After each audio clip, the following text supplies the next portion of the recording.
everybody. It's a Wednesday. It's Wednesday, February 11th, and it's time now for Supernatural News and Parashare. I'm your host, Tim Dennis. And with that, I would need a co-hostess for today's program. And so I reach my grubby little mitt. See, this is my grubby little mitt. There's 1, 2, 3, 4, 5 fingers here. It looks just like the state of Michigan. So I think that's where we'll go to get our co-hostess today. She is our Duchess of Death. She is our Mistress of the Macabre. She is our Princess of the Paranormal. She's our supernatural soul sister. Ladies and gentlemen, here she is, Miss Mallie Fox. Hi, Mallie. How you doing? Hello, I'm good. I like that soul sister. Well, you know, I tried to put a little spin on it today. Yeah, giving me some style. There you go. A little bit of style. Yeah. How are things? Things are good, thank you. How about you? Pretty good. Did you enjoy your Super Bowl Sunday?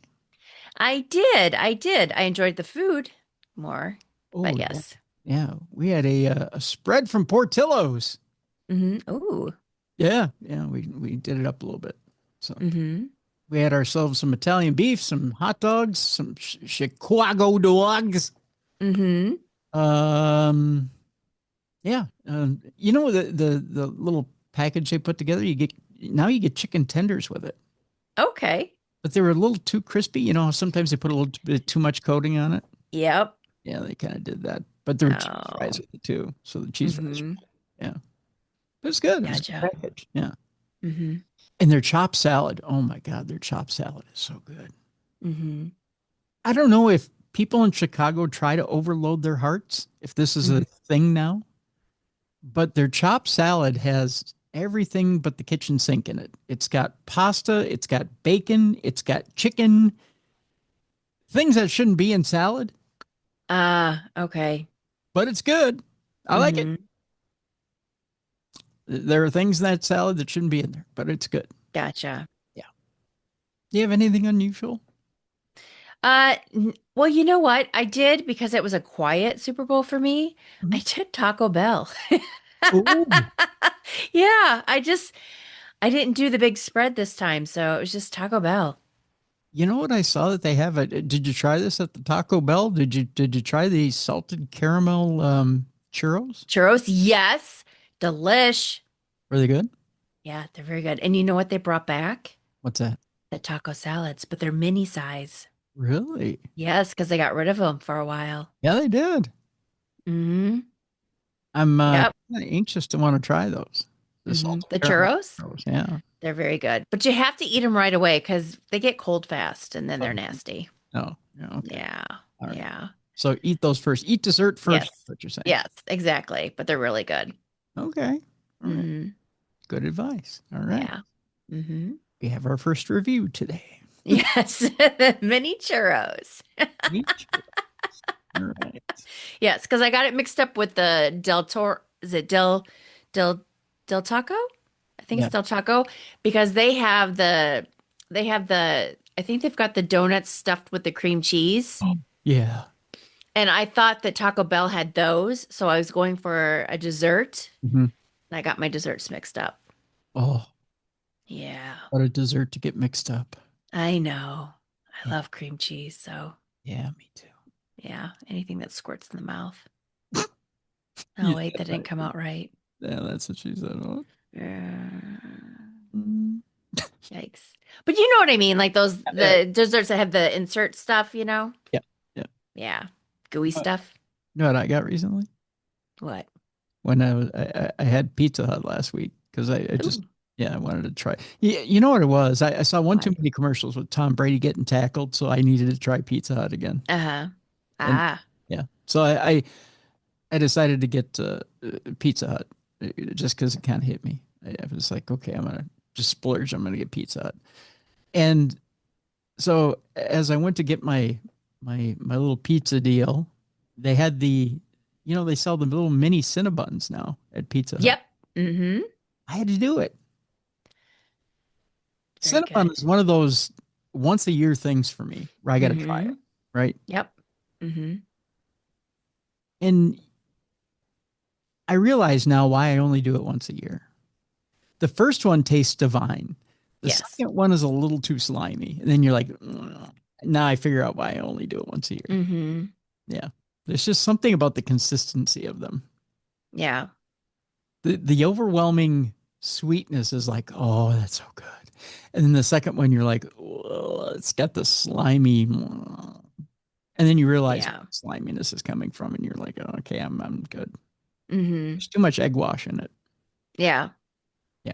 If you ever want to make a dupe for Cinnabons, when you take the the cans for the cinnamon buns, the Pillsbury. Yeah. Okay. Anyway, when you lay them out, you fill up the dish like halfway with heavy whipping cream. Okay. So then it soaks it, it absorbs it, and then you cook it for like a half an hour. I think like at 350. I can't remember. It's been a while since I made them. So then they become like heavy. Oh, Yep. that's how you do it, huh? Mm-hmm. Yep. That's how you make them. Yep. So, but about a half an hour so it absorbs it all, and then you just make more frosting, more cream cheese frosting. But yeah, they're really good. But you can only have like one or two Yeah. because they become huge. Yeah. Yeah. But yeah, but that's the dupe way of doing it. Okay. Mm-hmm. See, hack number 2 today. Yep. Yeah. Just to make sure though, just Google like the TikTok cinnabon dupe. Okay. So All right. yeah, because it was popular for a while. So I made them for the kids one time and they loved them. Nice. Mm-hmm. Nice. Nice. All right. Yeah. Maybe I'll do that at home. Yeah. Yeah. Because I enjoy it. Like I said, about once or twice a year, I get the taste for Cinnabon. Mm-hmm. And I don't mind like the mini version from Pizza Hut because one or two Mm-hmm. and I'm good. Yeah. I don't need them again, right? But it's ever since and it's no secret. I've told people I've been on Manjaro for my diabetes and my heart issues, right? Mm-hmm. So uh, ever since I've been on it, I really don't eat that much anymore. Right, right. So it didn't make much sense for me to go to Pizza Hut either because I go to Pizza Hut and I order a small pizza and I have one or two pieces and I'm good. Yeah. You know, so I just need the little taste of it and I go, that's pretty good. Mm-hmm. I don't need any more. I end up throwing out more than I eat. But um, but yeah, I there's just something about the consistency of Cinnabon to me that just kind of Mm-hmm. I th- Yeah. I know they use a little bit of what tastes like egg wash. It's a little slimy. There's something Mm-hmm. about Cinnabon that's a little slimy that doesn't appeal to me. But anyways, well, I'll get off that subject, or I'm going to start obsessing like I did yesterday. I got obsessed with bread and jam yesterday. I had to get off that subject too. Oh, Yeah, I don't know. well, you and I always talk about food though. Yeah. The food thing comes up, and Yeah. I get the one track mind. I need to. Yeah. Well, you and me both. Yeah. So got a big show today, Mel. On the interstellar news side of things are exploding on the interstellar news side of things. Mm-hmm. We're not only talking Mars and Jupiter, we're talking more disclosure stuff. I mean, there's and also some leaked U.S. military footage showing a fast moving UFO over Syria. Okay. Lots of stuff going on this week. Lots of stuff going on this week on that side of things. There was a Bigfoot sighted over California. That happened this week. And if that ain't enough for you, there's also, there might actually be some sense thrown in the whole AI thing this week, Okay.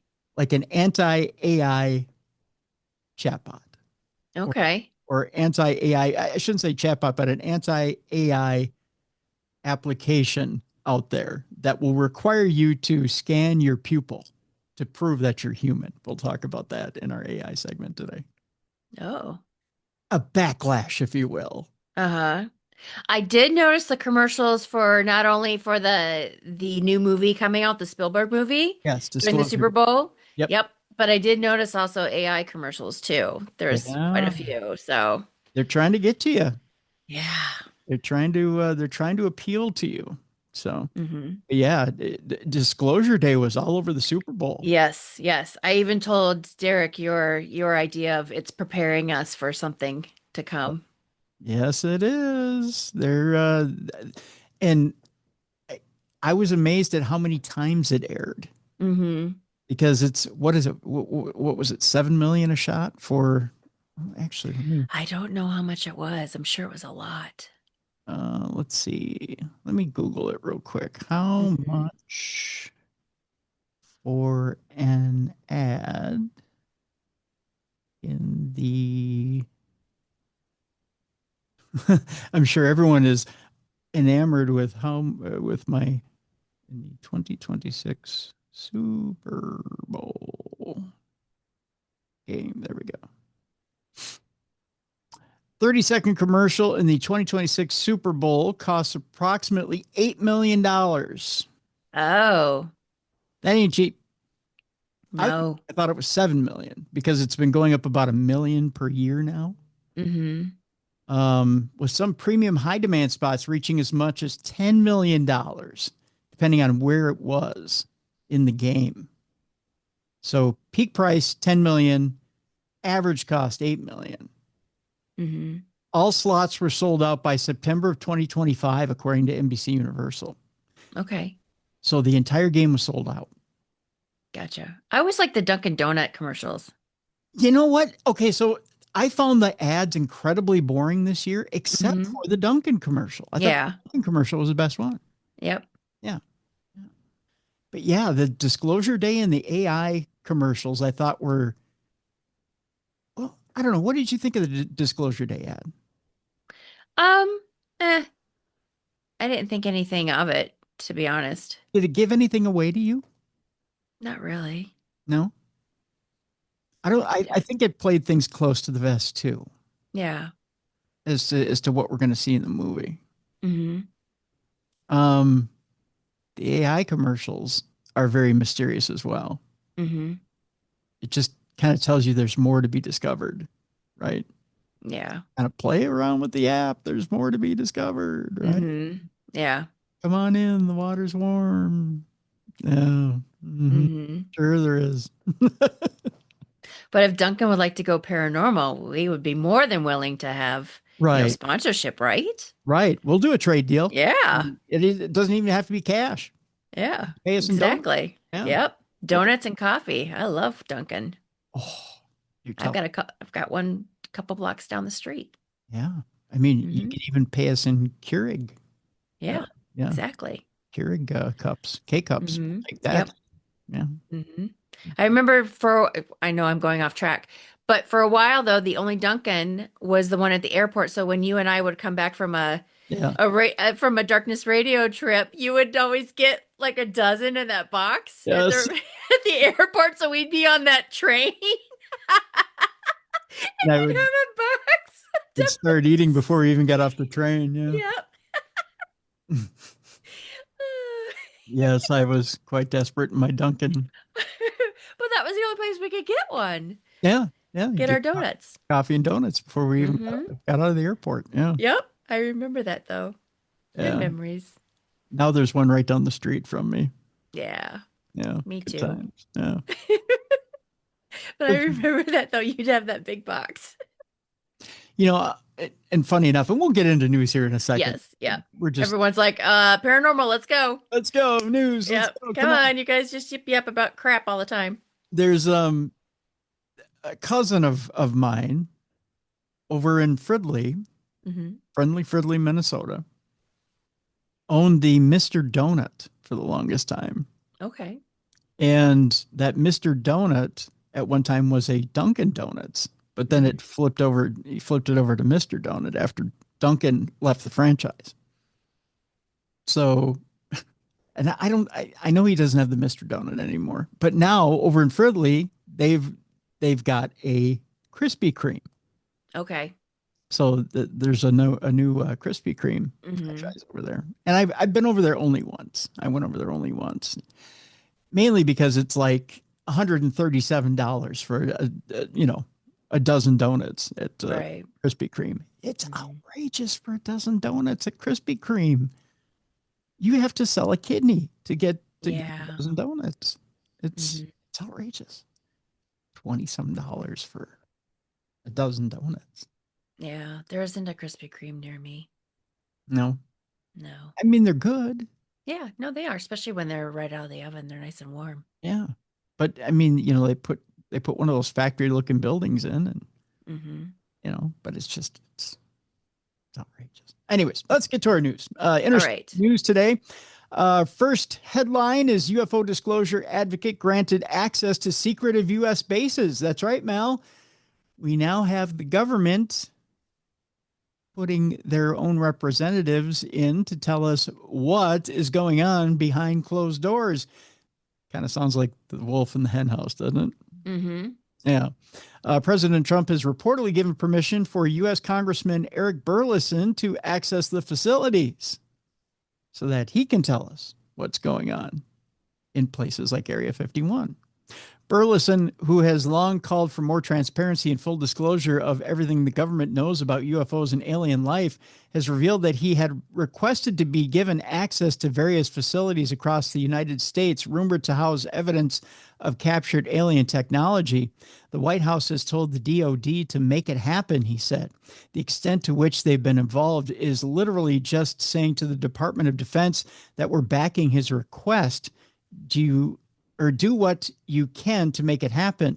A member of the Congressional Oversight Committee on UAPs, Burleson maintains that Trump has been fully briefed on the subject and knows all about the country's secret UFO programs. Some of the bases thought to hold such evidence include the Nevada Test and Training Range, home to Area 51, Naval Air Station Patuxent River in Maryland, Wright-Patterson Air Force Base in Ohio, and the Atlantic Undersea Testing and Evaluation Center, or AUTEC, in the Bahamas. Burleson even claims that there is one facility that holds a UFO so large. How large was it? Well, let me tell you how large it was, that it was necessary to build a special bunker around it to house it and conceal it. It's pretty large. Hmm. He hopes to visit it now that he has been granted permission, but cannot disclose where it is. It's going to involve a lot to make that happen, but that may be the final destination, he said. Whether anything will come of his visits to these facilities, however, remains to be seen. Encouraging? I asked that question of you, Mallie. Is this encouraging or is it a wild goose chase? Because do you think he's going to show up to these places, Burleson, and they're going to do the scramble drill and take them to places of the building that don't have these things? I think it's a wild goose chase. Yeah. Yeah. I still maintain that there's parts of our government that are going to try and do the shell game with them Hmm. and say, oh, sure, we'll open up everything to you, and then take them to areas that don't have anything Yep. and say, well, that's all we got. Thanks for stopping by. Appreciate it. Hmm. Be sure to grab one of them Dunkin' Donuts on the way out. And a pen.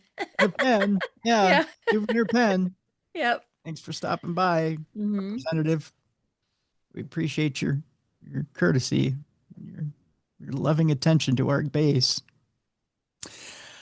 We'll go to Mars for the next couple of stories. Mars Organics point at the presence of possible biological processes. And interesting stories from Mars. According to new research, organics found on Mars cannot be explained by any known geological processes. The search for life on Mars, and in particular for life that might have once arisen there billions of years ago, remains one of the most tantalizing ventures in all of astrobiology. Last year, NASA's Curiosity rover discovered something particularly intriguing in mudstone at a location on the planet's surface known as Yellowknife Bay. Inside the sample, it found long chain alkanes, rather, not alkalines, but alkanes, a potential indicator of biological life, but also something that could have been produced through geological processes. Now, though, a new study has highlighted the fact that While the presence of these molecules would not only be enough to indicate biological life, the sheer number of them present in the sample actually seems to rule out any currently known non-biological explanations. Such a high concentration of large organic molecules in Martian sedimentary rocks cannot be readily explained by the accretion of organics from carbon-rich interplanetary dust particles and meteorites, or by the deposition of hypothetical haze-derived organics from an ancient Martian atmosphere, the study authors wrote. On Earth, long-chain alkanes, such as an abundance, or in such an abundance, are known to be produced through biological processes. So either the Mars samples were produced by life as well, or there was a geological process responsible that scientists currently don't understand. Either way, it's an intriguing find. So either there's life up there, Mallie, that's running around producing these alkanes on the rocks up there, or something's happening on the planet that's moving these rocks around that's producing these alkanes. Like some sort of winds that are moving the rocks around and producing them. But it's a process that scientists don't quite get yet. So we'll find out, because eventually we got to send somebody up there to die. That's so positive. Yeah, we'll put it in a cheery way. Yeah. They're going to run into a pit monster, or they're going to run into, someone's going to lose at drawing straws. Yeah, that's right. Yeah, someone's going to lose at drawing straws. Yeah. There you go. I'm just trying to make it cheery or exciting, one or the other. Yeah. Speaking of Mars, the next-gen magnetoplasma rocket could get humans to Mars in 30 days. That's it. So 30 days to death is what they're calling it, I believe. Yep. Again, I'm just trying to make it exciting for everybody out there. Yep. The development of a whole new type of rocket engine could help to open up the solar system for exploration. Boasting greater efficiency and speed than conventional chemical rockets, plasma engines could one day make it possible for spacecraft to reach Mars within a matter of days rather than months or years. Imagine being strapped to a plasma rocket of death. That'll be fun. Plasma engines work by ionizing a propellant gas and accelerating the resulting charged particles by using electric or magnetic fields to produce thrust. Both NASA and the Russian Space Agency have been working on developing this technology in recent years, with their efforts boasting potential travel times of 45 to 30 days to Mars, respectively.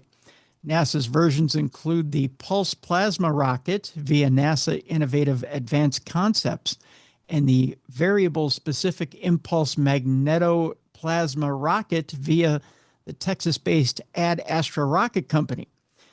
Russia, meanwhile, is working on the Magnetoplasma Accelerator in Moscow, which, according to reports, could be ready for testing by as early as 2030.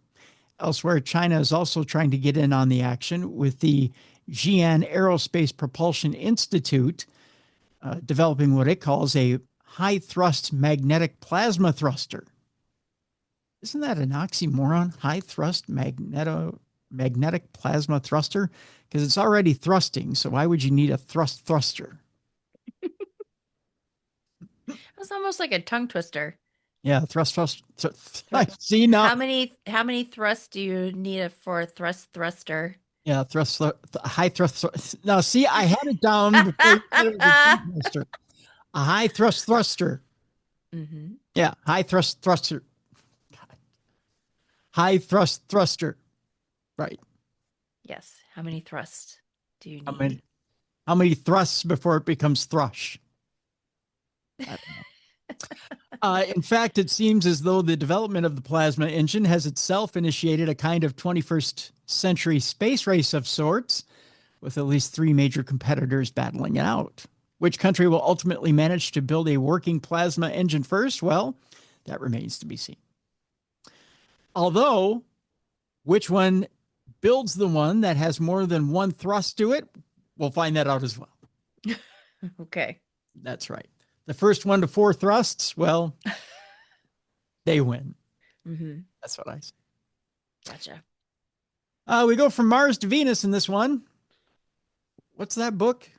Men are from Mars, women are from Venus. Is that what it is? Yes. Hmm. Subterranean caverns were discovered beneath the surface of Venus this past week. Scientists have found evidence of a subterranean labyrinth of tunnels hidden beneath the planet's surface. With surface temperatures exceeding 860 degrees and crushing atmospheric pressures that are more than 100 times those found on our own planet, the conditions on Venus are undeniably hellish, that according to this article. But while the chances of finding life on its surface are slim, scientists have now uncovered a possible new place where some of the hardiest organisms might survive by analyzing radar images captured by the SAR instrument aboard NASA's orbiting Magellan spacecraft. Researchers from the University of Trento wasn't Trento the Lone Ranger's sidekick? No. What was it? It was Tonto. I'm just joking. I was thinking Pinto. No. And I was like, that's not it. They were able to discover a subterranean cavern beneath the surface of Venus, most likely a dormant lava tube. The find not only provides further evidence of how volcanism has shaped Venus, but also offers a potential new place for study and exploration, a hidden subterranean world that nobody has ever seen before. Our knowledge of Venus is still limited, and until now, we have never had the opportunity to directly observe processes occurring beneath the surface of Earth's twin planet, said research coordinator Lorenzo Bruzzoni.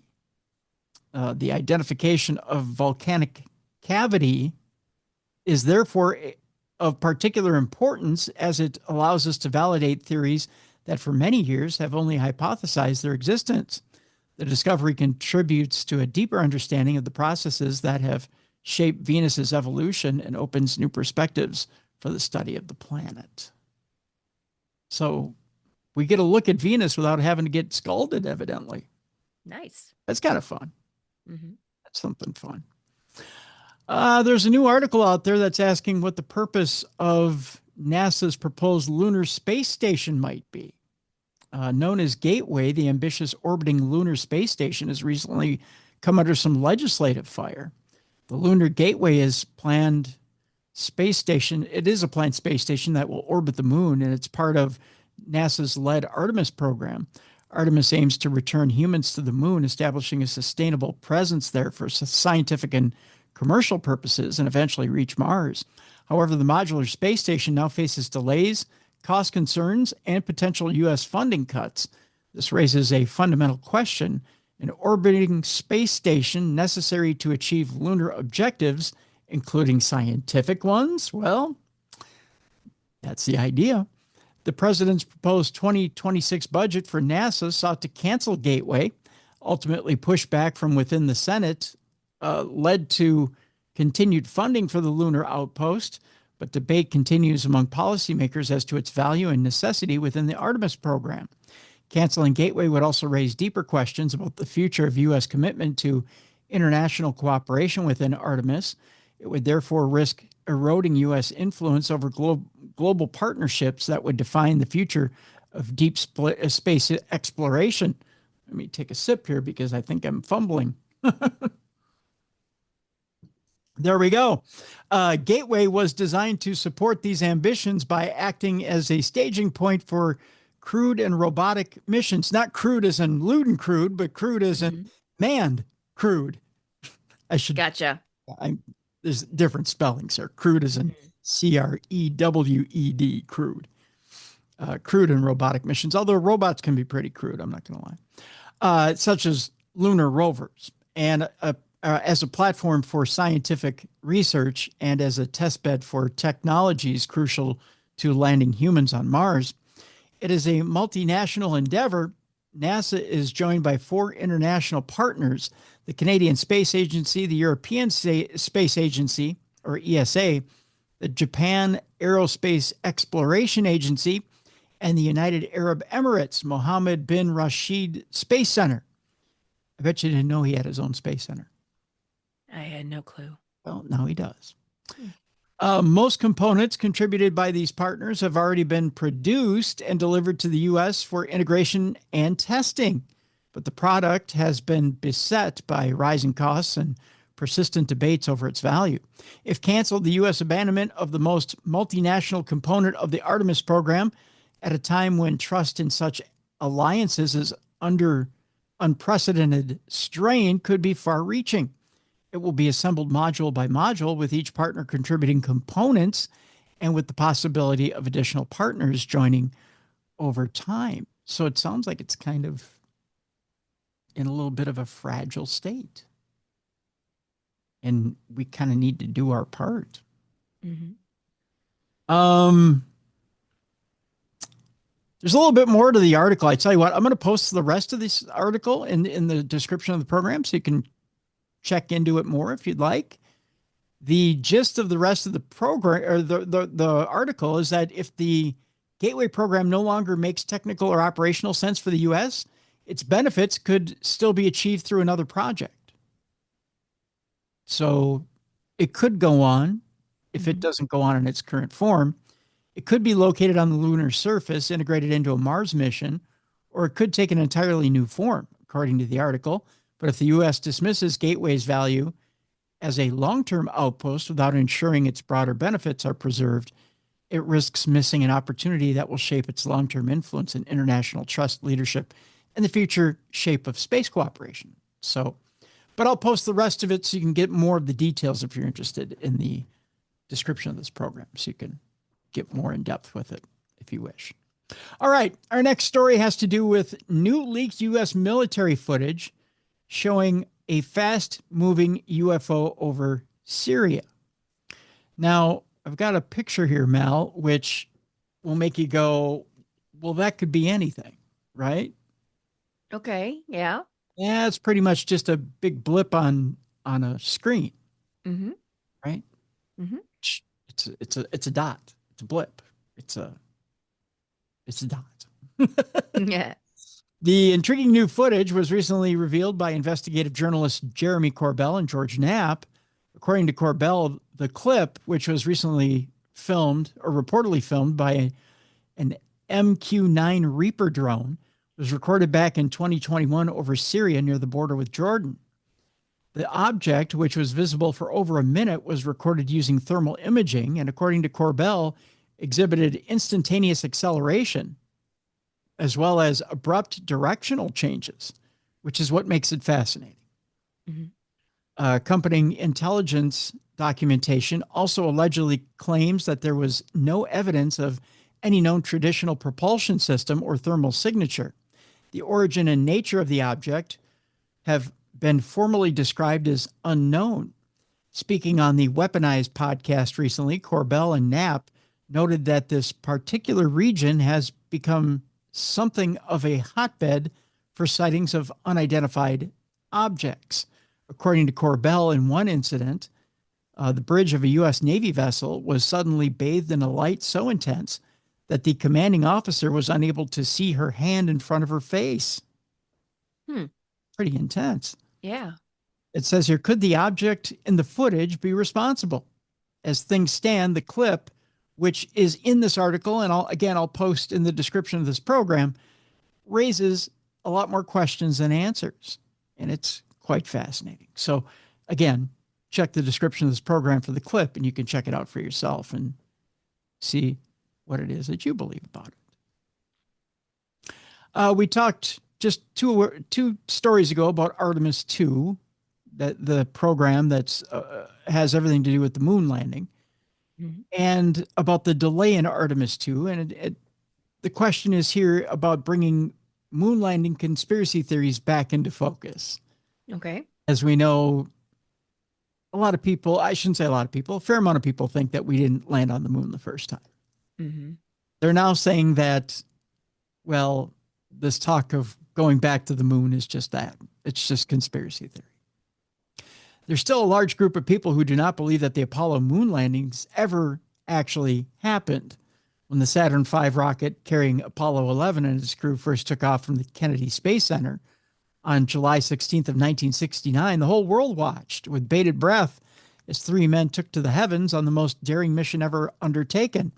A mere 4 days later, Neil Armstrong emerged from the lunar lander, descended the ladder on the outside of the spacecraft, and left the first ever footprints in the lunar soil as he uttered the immortal words, "That's one small step for man, one giant leap for mankind." Even today, more than 50 years later, Apollo 11 and the subsequent Apollo moon landings remain some of the most celebrated technical achievements in human history.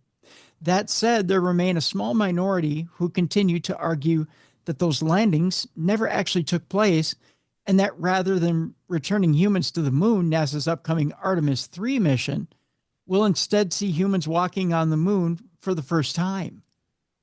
So that it's a inaugural trip. Right. Oh, brother. When Artemis 2 was delayed earlier this month, it fueled speculation about more cover-ups and the notion that even now, NASA does not have the means with which to send humans to the lunar surface. So they're saying we're making it up as we go along. Right.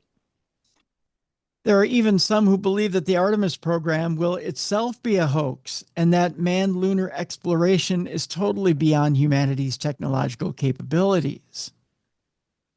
How do you suppose we get pictures from across the universe?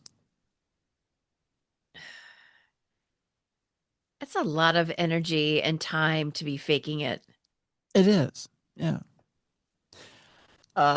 This raises the question, when the first astronauts emerge onto the lunar surface during the Artemis 3 mission in the not so distant future, will it spark a whole new era of moon landing conspiracies? I'm willing to bet it will. I'm gonna say it right now. You're gonna have a whole bunch of people who say it's AI. Yeah.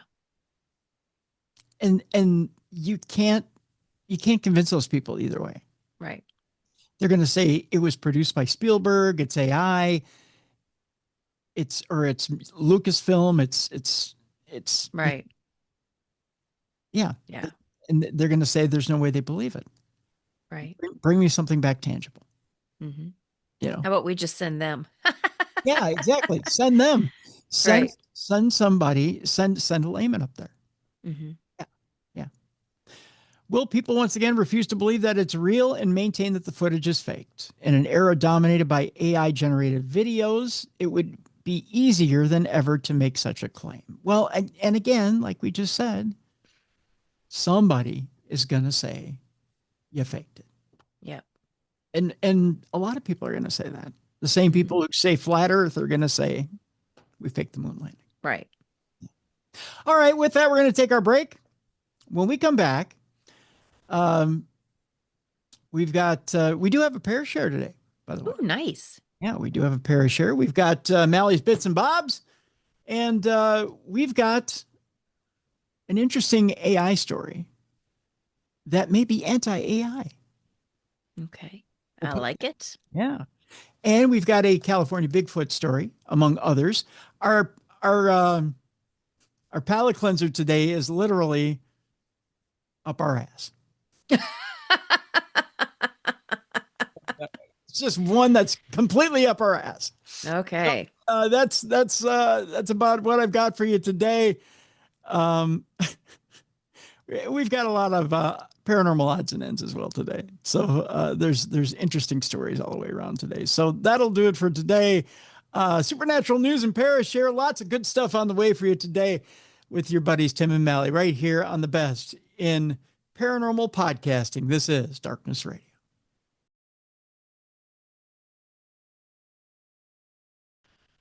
Welcome back to the best in paranormal podcasting. This is Darkness Radio on a Wednesday, supernatural news and Parashare with your buddies Tim and Mallie.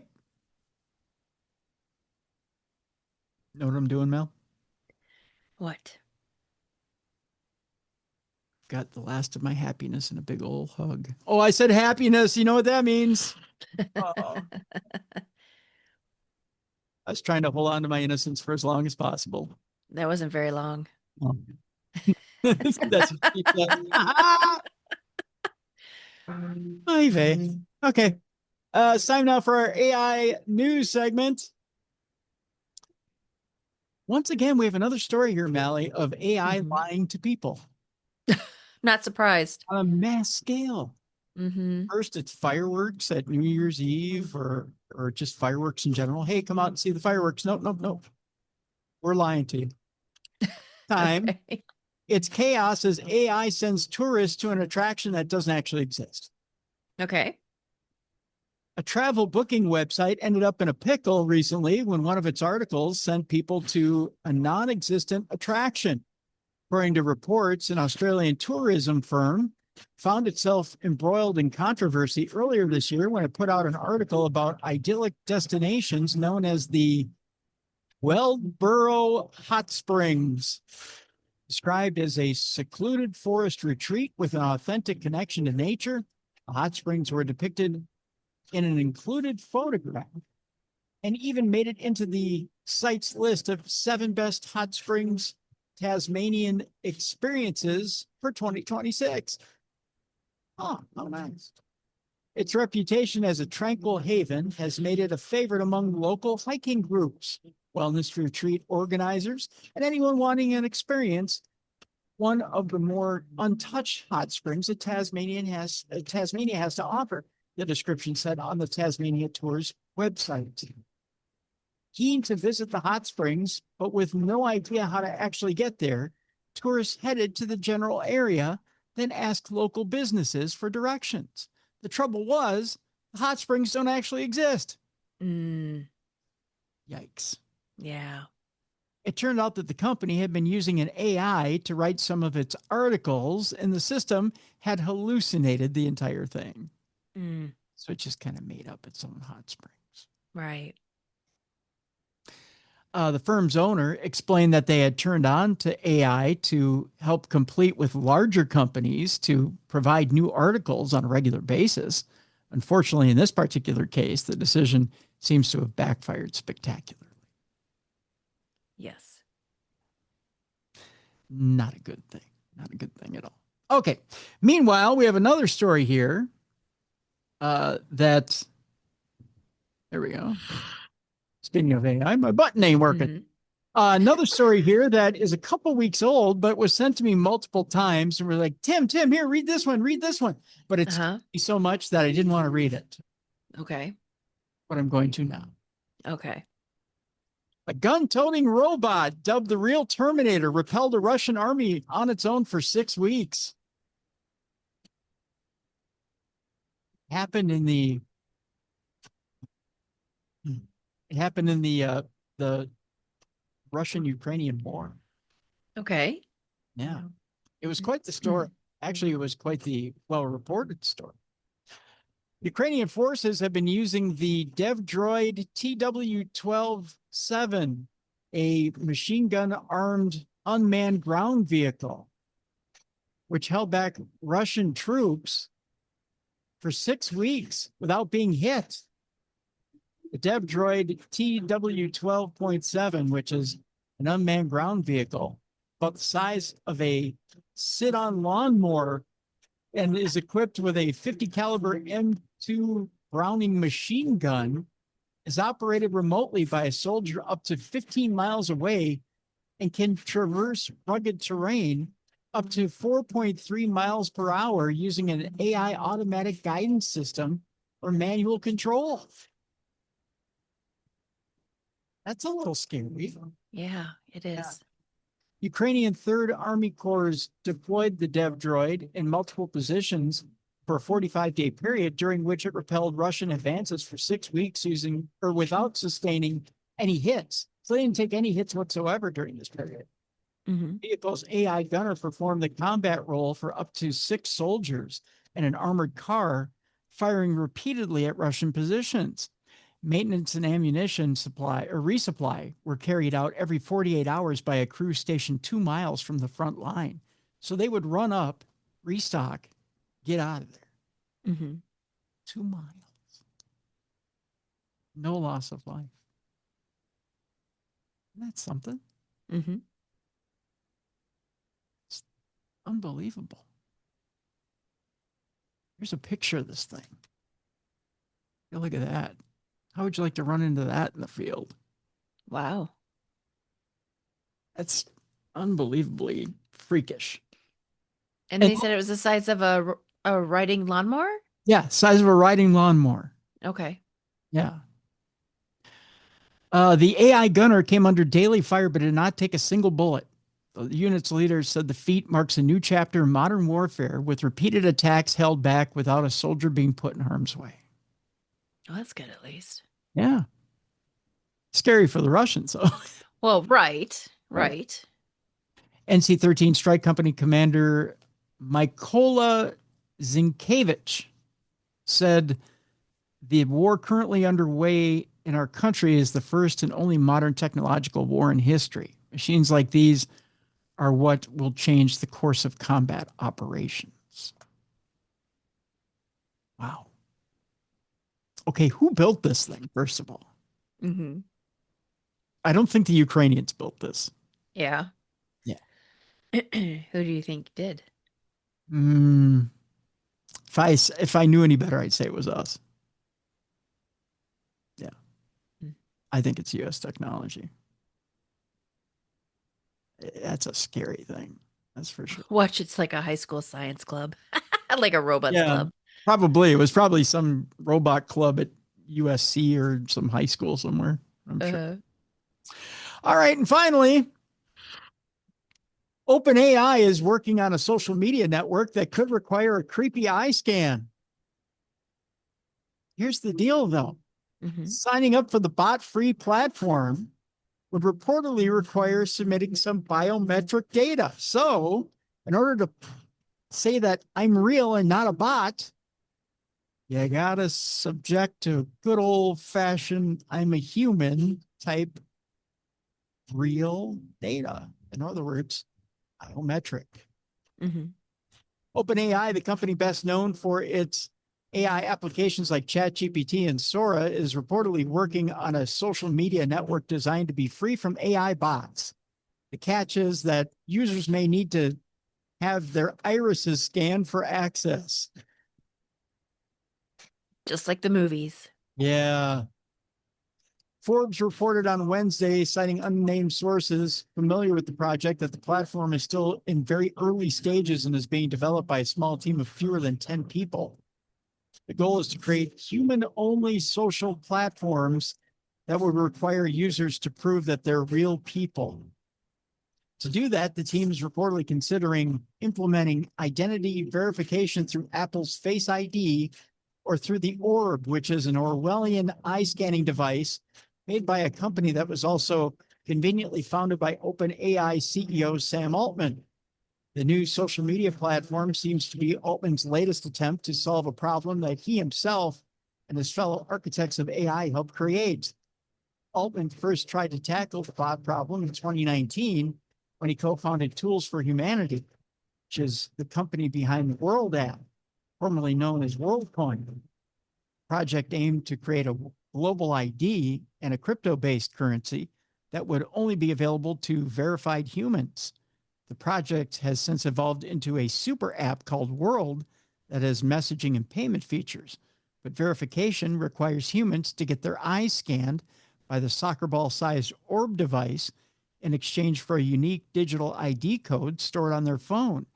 In theory, this could help filter out annoying AI bots from gaming, social media platforms, and even financial transactions like concert ticket sales. Boy, that'd be nice, wouldn't it? Mhm. So far, roughly 17 million people have been verified using Orb, a far cry from the company's stated goal of reaching 1 billion users. Part of that adoption program, or problem rather, part of that adoption problem is logistical. People have to physically travel to one of the 674 verification locations worldwide to get their eyes scanned. Oh, in the US, there are only 32 such locations. Most of them are in Florida. So you have to go to Florida to get your eye scanned. Does that do damage to your eye, like long term, if you keep getting it scanned? No, I don't think so. I get my eye scanned every 3 to 6 months by a laser. Gotcha. Yeah, it doesn't, as far as I know. Hmm. It's like a laser grid, and Okay. so yeah, but it doesn't. No, it's a passive, not an active. Gotcha. More broadly, the idea of getting your eyes scanned by a company founded by one of Silicon Valley's most controversial figures isn't an easy sell to most people. Unsurprisingly, several countries have already temporarily banned or launched investigations into the company's biometric technology, citing concerns around privacy and data security. So, yeah. Don't know that this is going to get off the ground, but we'll see. We'll see. By the way, ChatGPT alone now reaches roughly 700 million weekly users. Mm-hmm. That's a lot of users. And the company's AI video app racked up about 1 million downloads within 5 days of its launch. That's a lot. In comparison, Meta reported in September that its platforms, which include Facebook, WhatsApp, and Instagram, now reach about 3.5 billion daily active users combined. 3.5 billion. Yeah, there's nobody on it. Not at all. All of which already allow users to generate and share AI generated content. Ugh. Wow. You think people are on their phones, Mel? Nope. Not at all. Not. Think about how much personal information is floating out there because of how much we're on our phones. Yeah. And people wonder why their identities are getting leaked. Mm-hmm. Information is floating around, and there's nothing safe out there. No. Nothing is at all. If you think your information is not out there, you're delusional. Mm-hmm. It's out there. So, yeah. Yeah. All right, kids, it's time now for Mallie's Bits and Bobs. Bits and Bobs. Bits and Bobs, Bits and Bobs. Bits and Bobs, Bits and Bobs. We don't have a theme yet, so that's it. I meant to get the theme together this week, and I didn't. Yeah. I will next week. I'll have the theme. I thought that would do. Just this kind of Bits and Bobs, Bits and Bobs, Bits and Bobs, Bits and Bobs. Yeah. We'll do it again at the end. That's good. There we go. Well, okay, so this past weekend, Super Bowl. Mhm. And so I've got a story that brings up, okay, was that stadium haunted? So the stadium, which I didn't know the name of the stadium, which is Levi. Yeah, Levi Stadium. Yep. Yes. So okay, first of all, I need my glasses because I'm old. So I should probably put those on, hey? Yeah, I got glasses too. Not a big deal. Okay, Actually, so can I tell you an aside sure. here? As you can see here, my glasses are broken. Oh, that's right. Right. Mm-hmm. So I was a couple of weeks ago, I was reading our True Crime Tuesday guest's book, and they fell apart in my lap. Mm-hmm. Right. So I went in last week to go get new glasses. Your boy's getting old. Oh. Went from bifocals to trifocals. I'll Get try out. it. Yeah. Oh no. Anyways, continue. Oh. So when do your glasses come in? I think next week. Did they have your frame that you were looking for? Actually, it looks almost exactly like these frames. Uh-huh. They're lighter and thinner. Okay, because And I got thinner lenses too. okay, because I know that you were hoping that they still had the frame that you have now. Yeah. Okay. It's not this exact frame, but it looks like this frame, Uh-huh. and they're really sharp. Okay. Yeah. Ah. Yeah. Nice. And it was, you want to, okay. So on a paranormal type tip, right? Yeah. It was the first pair of frames I picked up, Nice. and they fit perfectly. I put them on, it fit like a glove. They fit even better Nice. than these. I mean, I put them on and it was like, Mm-hmm. it felt so wonderful when I put them on. Yeah. Now, see, I have issues real quick. I have bifocals, Mhm. but when I read, I put my cheaters on because I feel like with my bifocals, I'm always like adjusting my glasses to read. Yep. So that I just put my cheaters on when I'm reading, You which might, kind of defeats the purpose. you might be in line for trifocals. Shush. Bite your tongue. I'm that same way because I have to. Yeah, it's like that sweet spot. You know what I mean? That's yeah, and then the eye doctor said that's because there's a little line in between the two lines Mm-hmm. that you need a medium spot in there in order to read. Ah. Trifocals. Oh, shush. All right. Okay, on with the story. Okay. Okay, so Levi Stadium has become a focal point of intriguing narratives, especially regarding its construction and the subsequent events surrounding it. Recently, these discussions have revived the lingering questions about hauntings and their potential influence on athletes, particularly quarterbacks Sam Darnold. During the construction of Levi Stadium, two tragic accidents resulted in fatalities. One victim was Don White, an elevator mechanic who died in 2013, and the other was Ed Irving Lake Jr., a construction worker who lost his life at the age of 60 when he was struck by falling steel bars. Ouch. Wow. Yeah, right? To honor these individuals, the San Francisco 49ers have planted 2 trees and installed a plaque near the players' parking lot. This memorial serves as a reminder of the lives lost during the stadium's construction. The connection between Don White and the San Francisco 49ers is profound. His son Jarvis has shared memories of his father's diehard fandom. Notably, during his son's injury, White insisted on waiting until the game concluded before seeking medical attention. It sounds like a diehard fan, though. You gotta wait. Are you bleeding? Are you dying? Okay, we're gonna wait before we go. I, Jarvis expressed the sentiment that his father's spirit might still linger at the stadium, saying, "Every once in a while, I'll go leave some flowers and little notes like, 'Dad, release the curse.'" This notion of a haunting has caught the attention of fans and commentators alike. Could this spectral narrative have an impact on athletes? Sam Darnold infamously remarked about seeing ghosts during a 2019 game against the Patriots when he was with the New York Jets. This statement has overshadowed his career and raised questions about potential influences beyond the physical realm. The discussion has sparked various theories among fans and paranormal enthusiasts. Wes Leslie, founder of the Haunt Ghost Tours in San Francisco, noted that locations tied to tragic events may harbor residual impressions. Leslie explained the concept of poltergeist, suggesting that they could potentially disrupt players with strange sensations and noises. This mixture of tragedy, sports culture, and supernatural speculation brings a unique narrative to Levi Stadium. As the home of the 49ers, the venue has become staged not just for athletic competition, but for stories of loss and lingering spirits. With the history of hauntings now intertwined with the team's legacy, the future performances of players like Darnold might be influenced by more than just their physical skills.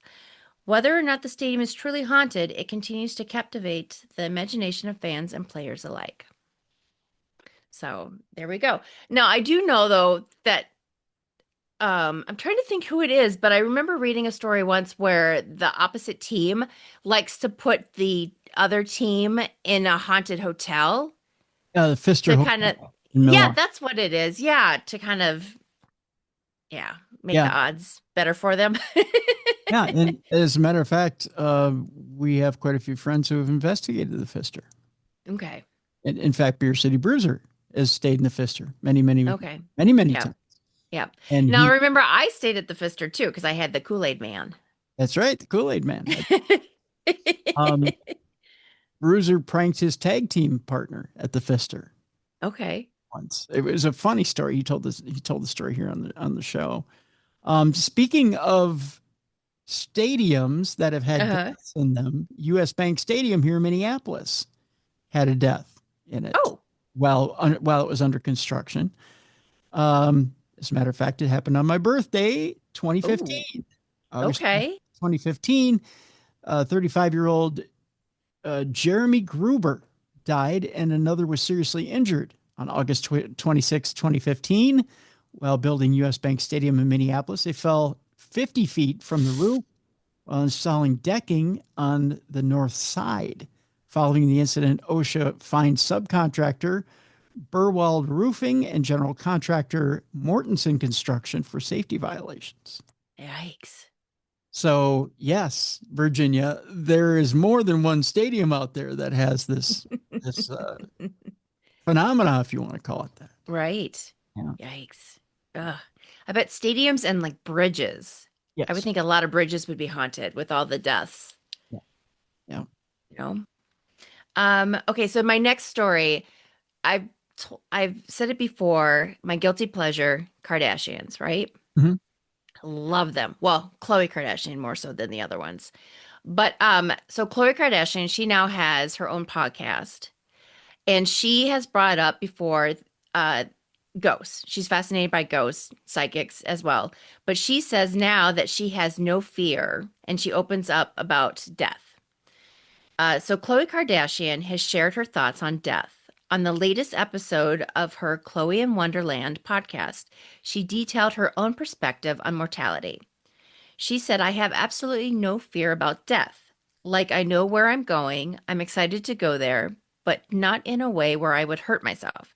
I know that can sound really morbid, she added. I just know it's going to be such a beautiful place and I'll be with all my loved ones.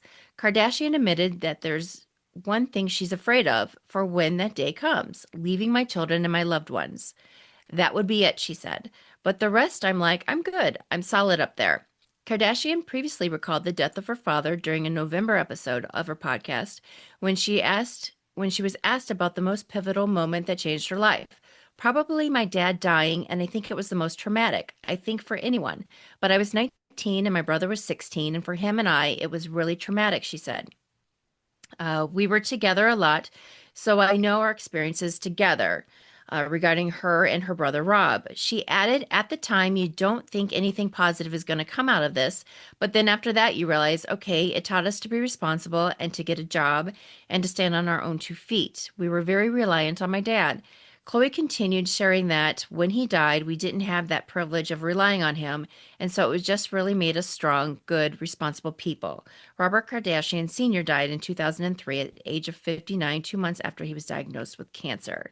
And then she also just recently mentioned that Tristan, her children's father, his mother, who unfortunately is deceased, has been visiting her children as well, Oh, the wow. ghost. So, yeah. Hard to believe Robert Kardashian's been gone 23 years. I know. Oh, time goes by fast. Yeah, it does. Yeah, it does. So, and supposedly his ghost from one of the shows I just watched, one of the episodes, his ghost has visited her son because I guess his nickname for Kris Jenner, I think was Lovey or something. Mhm. And her son had mentioned that, was calling Kris Jenner Lovely, something like that. Interesting. So yeah, yeah. Interesting. There was a story I didn't pick this week that had to do with Hmm. a man who said he had had a massive heart attack, and it was supposed to be a near death experience. It turned out he saw nothing. It was just black. Oh, I don't like that. Yeah. And then he came back. He had had the near death experience while playing hockey. Okay. Um, but it was kind of the long way around. It was kind of a longer story, but essentially he seemed like he was okay with it, which I don't know how you see nothing and then come back and you're okay with it. It's kind of, but I I know what happened to him. I get what happened to him. I don't think it was a near death experience. He's explaining a near death experience where he's saying, "Well, I died and I came back, but I had a similar experience when I had sepsis." And Hmm. the way it was explained to me is you weren't that close to death. So Okay. you didn't have a near death experience. You were on the precipice, but you didn't cross. You know what I mean? So Yeah. you you you got to the point where your body was close to expiring, but you didn't cross. Hmm. You didn't get to the veil. You were on the edge, but you didn't cross that veil. Right. You know? So I think that's what happened with this guy. Um, Yeah. you you might have, your body was close to expiring. They might have been at the point where they were calling you, but you didn't die. Well, I hope that's the case because just the thought of it just being blacked out, you know what I mean? Just Yeah. nothing there is Well, freaky. I think you just nailed it. He blacked out, and that's what Okay. we saw. He blacked out. Yeah. Because essentially that's what happened with me with sepsis. You know, Hmm. I heard the numbers being called out. I heard my blood pressure go down to nothing. Hmm. I heard my blood sugar go to nothing, and the lights go out. The edges of the room go black, and then all of a Hmm. sudden, boom! I'm back, and there's this Jamaican nurse with her face in my face, telling me Uh-huh. I'm not going to die today, right? And thank God she was there. But uh, but to me that I knew that I was not close, because if I was Okay. close, then I would have probably floated out of my body, or I would have seen myself leave Right. myself, right? But I wasn't close. So, hmm Now, real quick, do you think if you would have had that outer body experience, when a lot of people say that they leave their body, do you think you would have wanted to return to your back to your body? You know how oh, like sometimes they have that option, do you think you would have wanted to return? oh yes, yeah. Okay. I'm very much like when I woke up on the table 3 times. hmm I'm very much wanting to be here. Okay. I'm I have an indomitable will to want to be here. Good. So I think, yeah, I'm the last person who would ever commit suicide. Well, no, I'm not saying commit No, no, no, suicide. I know, but I'm just Okay, saying okay. that's how strong my will is. Like Gotcha. I'm that person who wants to live to be. I want to live to be hmm 300 years old. Um, I, I love life that much. So I don't. Yeah, if I suddenly discovered myself floating above my body and thought I'd screwed hmm up somehow, I would be fighting to get back into it. Gotcha. Yeah. So it just, yeah. It, so that's why I say I even at that moment when I was slipping away, I think I was fighting to get back in. hmm Yeah. Good. Yeah. So, yeah. So that's why when I read this guy's story, I go, well, of course you didn't make it, you didn't make it to the other side because you, Right. so, I'm sorry, I interrupted bits and bobs, but go ahead. No, no, no, no. I'm the one that went off topic because I was asking if you're going to come back if you saw your body No, floating no, above. no, I So, didn't even get to that point. And that's just, there's something to be said, I think, about will, hmm you know, I think that, they say, well, when it's your time, it's your time. True, it is your time, but I think there's also something to be said about human will. If hmm you're not willing to go yet, you're not going anywhere. Right. If you want to be here, you're going to force your body to keep going. hmm Um, you know, it's Yeah. amazing you know, what's spoken into existence, what's thought into existence will happen. You hmm know, and just I'll be incredibly candid with all of you right now. I've been telling my mother for the last few months, not to say anything negative. She keeps saying things about my great nephew. Well, I don't, I don't know. I won't be around to see that, or I won't be around to see. Oh, I would tell her to knock that off. Don't even put that in the universe. That's what I tell her. Why would you say that? You don't hmm know that. If you say that, then that'll happen, hmm right? But if you say, you know, if you don't even speak that into existence, it'll never come to pass, Right. right? Just assume that you're going to be there. You know, hmm you don't know what the future holds. Right. So if you speak in the most positive of terms, and maybe, maybe 10, 15 years ago, I wouldn't have talked like this. hmm And I guess I have Diamond Dallas Page to thank for this, right? hmm Um, but it's just a matter of turning your words more into a more positive spin. It's a matter of saying, rather than saying, well, I won't be, but saying, you never know. hmm Um, and just saying, well, I will, instead of I can't, I won't, I should or would, hmm or I will, you know, make it a positive. hmm That's just all there is to it. Yep. But never give up. Just never hmm give up, because you never know what'll happen. Right. Yeah. Right. hmm So there you go. Okay. I'm sorry. Yeah. Bits and bobs. Nope. Bits and bobs. Okay. So good news for people that want to get married. This is a positive thing. Unless you want to be single for the rest of your life. But good news for people that want to be married or renew your wedding vows. Okay. Mhm. So Disneyland is offering up the Haunted Mansion as a wedding venue now. So when it comes to Disney's main attractions, the Haunted Mansion is up there, and they are about to capitalize on its popularity in a big way. They're going to open up selected areas of the Haunted Mansion now for wedding venue reservations. So here's what we know so far. Beginning in July 2026, Disneyland will allow couples to say I do on the steps leading up to the Haunted Mansion. The weddings will be managed by Disney's Fairy Tale Weddings and Honeymoons. I'm like honeymoons. Honeymoons branch, which operates which operates all on-site weddings and wedding parties. There we go. The wedding package, which you can explore fully on the Disney Parks blog, includes nuptials on the steps of the Haunted Mansion. Apparently, you can't go inside the venue, I guess, because it's probably dark. You know what I mean? So pictures aren't going to look good. Probably not. Yeah, unless you do night vision. Yeah. Or use a flash, right? Or use a flash. Let's see here. You're going to take your picture. It will be on the steps outside the mansion with its towering columns and eerily enchanting facade. If you'd rather get married at the nearby Magnolia Park Terrace, that's also available just steps away with slightly different views of the Haunted Mansion. The wedding package includes space for up to 25 guests. The cost ranges between $25,000 to $40,000.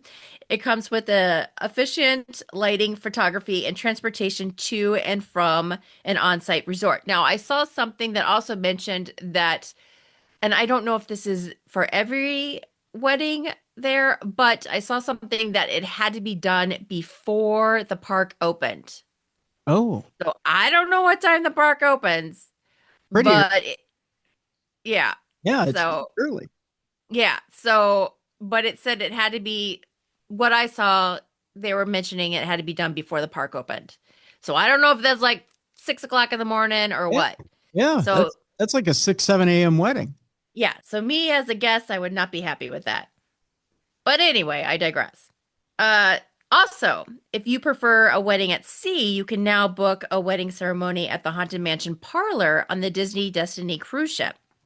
It's not quite as over the top, but it's just as perfectly eerie and on theme as a Disney option. Marriages at the Haunted Mansion Parlor are available starting in May 2026. You can visit disneyweddings.com for more information. And hopefully that's not before the room opens up on the ship. Right.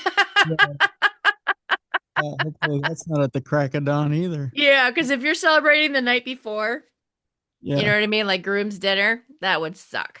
That would be horrible. Yeah. Although I suppose, a wedding at sunrise isn't too bad, I guess. If you're, it could be romantic. Sure. Yeah.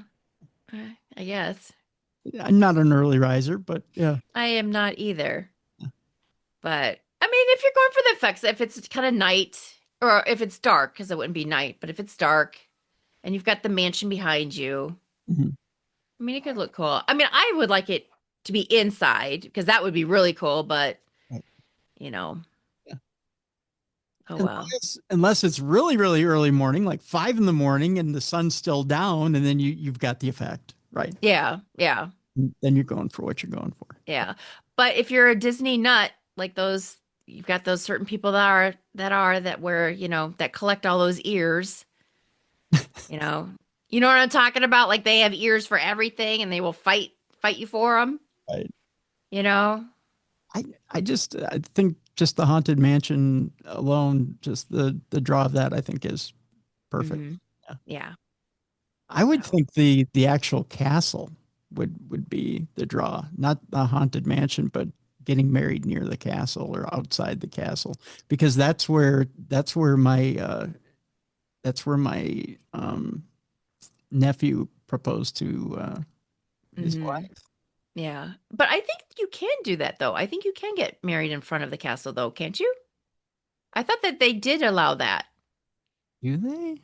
Yeah, I thought that you could do that because I thought I've seen photos of people getting married. You can propose in front of it. I'll tell you, it took some cajoling to even find a photographer, like a park photographer. Uh-huh. And it took a little bit of a bribe too. Yeah. to get a um, a park photographer to take pictures. Yeah. But I Um, think they do allow weddings there though. I hmm, thought with it in I the don't know. background. I don't know. But I don't know about the timing. It would probably be an early morning or maybe late at Yeah, night as well. yeah, So, yeah. yeah, I don't know. I don't know. But I'd have to I do the didn't see redo of the anybody vows getting. though. I didn't see anybody getting married at Disney World when we were there. Yeah. Yeah. But I don't know if Disney World does it though, because this is saying Disneyland. yeah, it's Disneyland that's doing it So I've never been to Disneyland though, just Disney World. at Disney World. Yeah, but Yeah. yeah, I mean, it would. It's an intriguing package. It's Mm. a little spendy, but it's Yeah, 25 to 40,000 just for that. I mean, yeah. And you're only allowed how many guests? It's 25. 25. Yeah, Yeah. it's family, Right. family or close friends. Right. Yeah, Yeah. And it's just immediate family because Derek's side alone is gigantic. Irish Catholic. yeah. So you really got to be So, picky. yeah. Yep. Mm-hmm. You got to, and can you imagine the people you leave out, what they're going to think? Oh, they'd be pissed. Yeah. But that's not a cheap wedding. No, that's why I eloped. That's right. I had the big wedding the first time around. And Yeah, look where it got me. So I eloped the second time. that's right. That's right. I learned my lesson. That's right. Do life on a budget. Yeah. That's right. That's right. Did you have one more? Yeah. Okay, so Valentine's around the corner, right? Yep. So we have some Valentine movies to watch. Valentine Day horror movies ranked by fans. So Oh, there are 13 movies, but I'm gonna describe three of them, and then I'll just kind of give you the names of the other 10 because oh, okay. it'll take forever. If you're tired of the same old rom-coms and looking for something with a little more bite, these Valentine Day horror movies is here to shake up your holiday watch list. These films trade heart-shaped candy for blood mayhem, blending romance and terror in ways that are anything but predictable. From mass maniacs who crash Valentine Day dances to stories where love literally kills, each pick puts a twisted spin on the holiday of hearts. Whether you're drawn to cult classics like My Bloody Valentine or curious about newer favorites like Heart Eyes, which is really a cute movie. I saw that the other day. Yeah. There's something here for every horror fan with a dark sense of humor. Each movie on this list has earned its spot thanks to dedicated viewers who know that Valentine's Day isn't just about flowers and chocolates. It can also be the perfect backdrop for slasher showdowns, supernatural curses, and love gone horribly wrong. So, the number one movie that they rated was Heart Eyes. And what made this a terribly good Valentine's Day's watch? Heart Eyes doesn't just nod to Valentine's Day, it soaks the holiday in bloody red irony. The film twists classic romance tropes into something much darker, with a killer couple staging their own warped take on love and commitment. Add in a showdown under candlelight, an over the top Saint Valentine decapitation, and a proposal that's anything but traditional, and you get a wild mashup of slasher chaos and relationship drama that fits the holiday spirit just with sharper edges. Now, this film is about a masked maniac with glowing red eyes who returns every Valentine's Day to slaughter unsuspecting couples. When a cynical when a cynical ad executive and her hopelessly romantic colleague become the next target, they decide to fight back and end the reign of terror. Hmm. So the second movie is My Bloody Valentine, what makes that good to watch is nothing says romantic holiday quite like a pickaxe wielding killer lurking around a mining town's Valentine dance. Every bouquet and heartfelt shaped card comes with a side of dread, and old wounds and lost loves resurface under the threat of another massacre. The small town secrets and blood spattered decorations make this slasher a true holiday nightmare, and the film is about friends defy the rules of a legendary murderer and discover he is real when they start celebrating Valentine's Day. And the third movie, the top three is called Audition, and it's about on the surface, Audition sets up like a Lonely Hearts ad gone wrong, but beneath the quiet courtship simmers something far more sinister. What starts out as a search for companionship unravels into pure nightmare, twisting expectations about romance in chilling ways. It's a slow burn that explodes into unforgettable horror, proving that sometimes getting to know someone is the scariest part. And the film is about the disturbing Japanese thriller follows a man, a widower, who decides to start dating again. Aided by a film producer friend, he uses auditions for a fake production to function as a dating service. When he becomes intrigued by the withdrawn, gorgeous girl, they begin a relationship. However, he begins to realize that she isn't as reserved as she appears to be, leading to gradually increasing tension and a harrowing climax. And then the remaining movies that were recommended, the number 4, Crimson Peak, number 5, It Follows, number 6, Lover's Lane, number 7, Warm Bodies, 8 is Possession, number 9 is My Bloody Valentine 3D, number 10 is Gerald's Game, number 11 is Jennifer's Body, number 12, The Love Witch, number 13 is Bones and All. So those are the movies to watch for Valentine's Day. Interesting list. Yeah. I'm surprised. Jennifer's Body's a pretty good one. I'm surprised it's low on that list. Yep. Yeah, I'm surprised it's not higher on that list. Maybe we got some haters of Megan Fox. That could be. She's a very divisive actress. I found that out. Yeah, that's for sure. But no, it's a good movie, though. Good movie. Yes. For sure. Well, either way, if you're alone or with a loved one on Valentine's Day, Mallie's just giving you a good list to dig into for Valentine's. Yes. And I liked It Follows. That's a good movie, too. Yeah, that's a very good movie. That's for sure. That's for sure. Well, that's Bits and Bobs. We should close it up with the theme. Okay. Ready? Bits and Bobs, Bits and Bobs. Bits and Bobs. There we go. Okay. That reminds me of that skit from Saturday Night Live with, I forget what their names are. Oh, yes. Are you talking about the guy and the girl that are usually wearing sweaters at the Weekend Update desk? Yes. Yep. Yeah. We can't sing it either. Yep. All right. To follow up on Mallie's Bits and Bobs, this next story has to do with a family who's horrified after finding a painting of their son inside a B&B during their trip. Ooh. Now, I'm going to show you this picture here, Mal. Check out the likeness between the two. Oh, that's creepy. Isn't that creepy? Yeah. Look at how similar. Isn't that weird? Yeah. I mean, except one's a girl. Yeah, I mean, one's a girl, right? But the face. But yes, the face. Very much so, yeah. It's dead on between the two of these. The two of these youngins. Family staying at a bed and breakfast made a bizarre discovery when they spotted a spooky painting of their son. Like Mallie pointed out, though, the son's the daughter's the son, but essentially same face on both of them.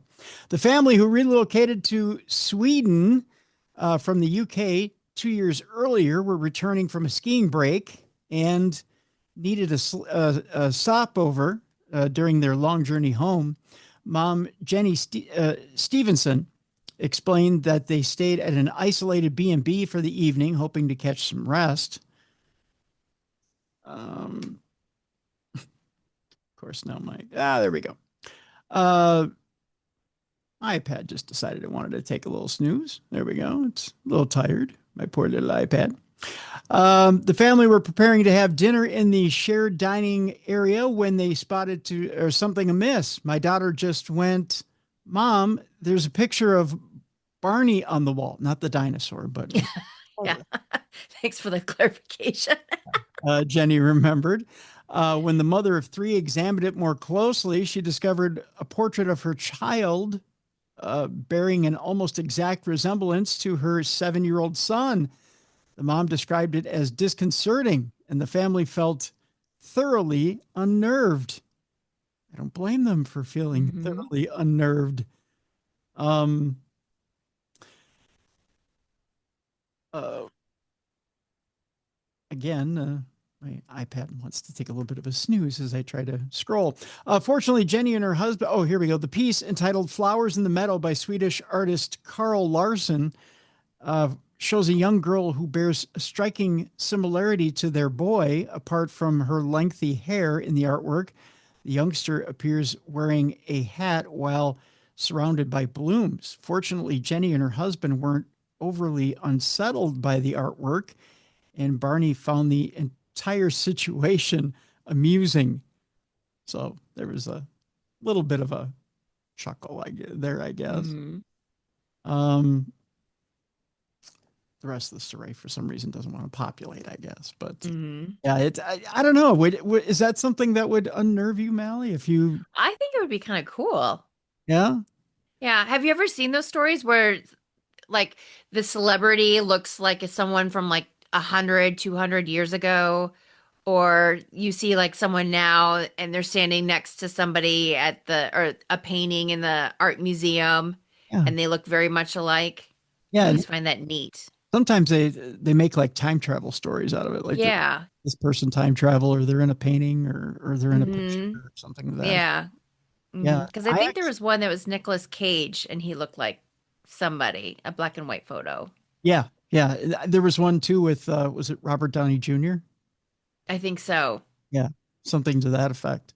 I Mm-hmm. actually there's a painting to my right. I'm not going to take it down, but in my studio here that I bought when I was up in Sauk Center, Mm-hmm. and it was years and years and years ago. In fact, I think it was probably I want to say it was, gosh, it might have been one of the last Sauk Center. I Okay. I went to remember there was like a secondhand store up there Mm-hmm. next to the Palmer, Yep. and I went in and it's a portrait of Jesus, and he's got a little boy. It's like he's presenting this little boy who's next to him. It's a little blonde-haired boy, Mm-hmm. and it looks almost exactly like me as a kid. Oh, okay. Yeah, I mean almost dead on looks like me as a kid. Mm-hmm. And I went, holy shit. And Mm-hmm. I I was drawn to it, so I picked it up. Mm-hmm. Yeah, I was just like, I gotta have that. I gotta have that painting. So, and it was only like 20 or $30.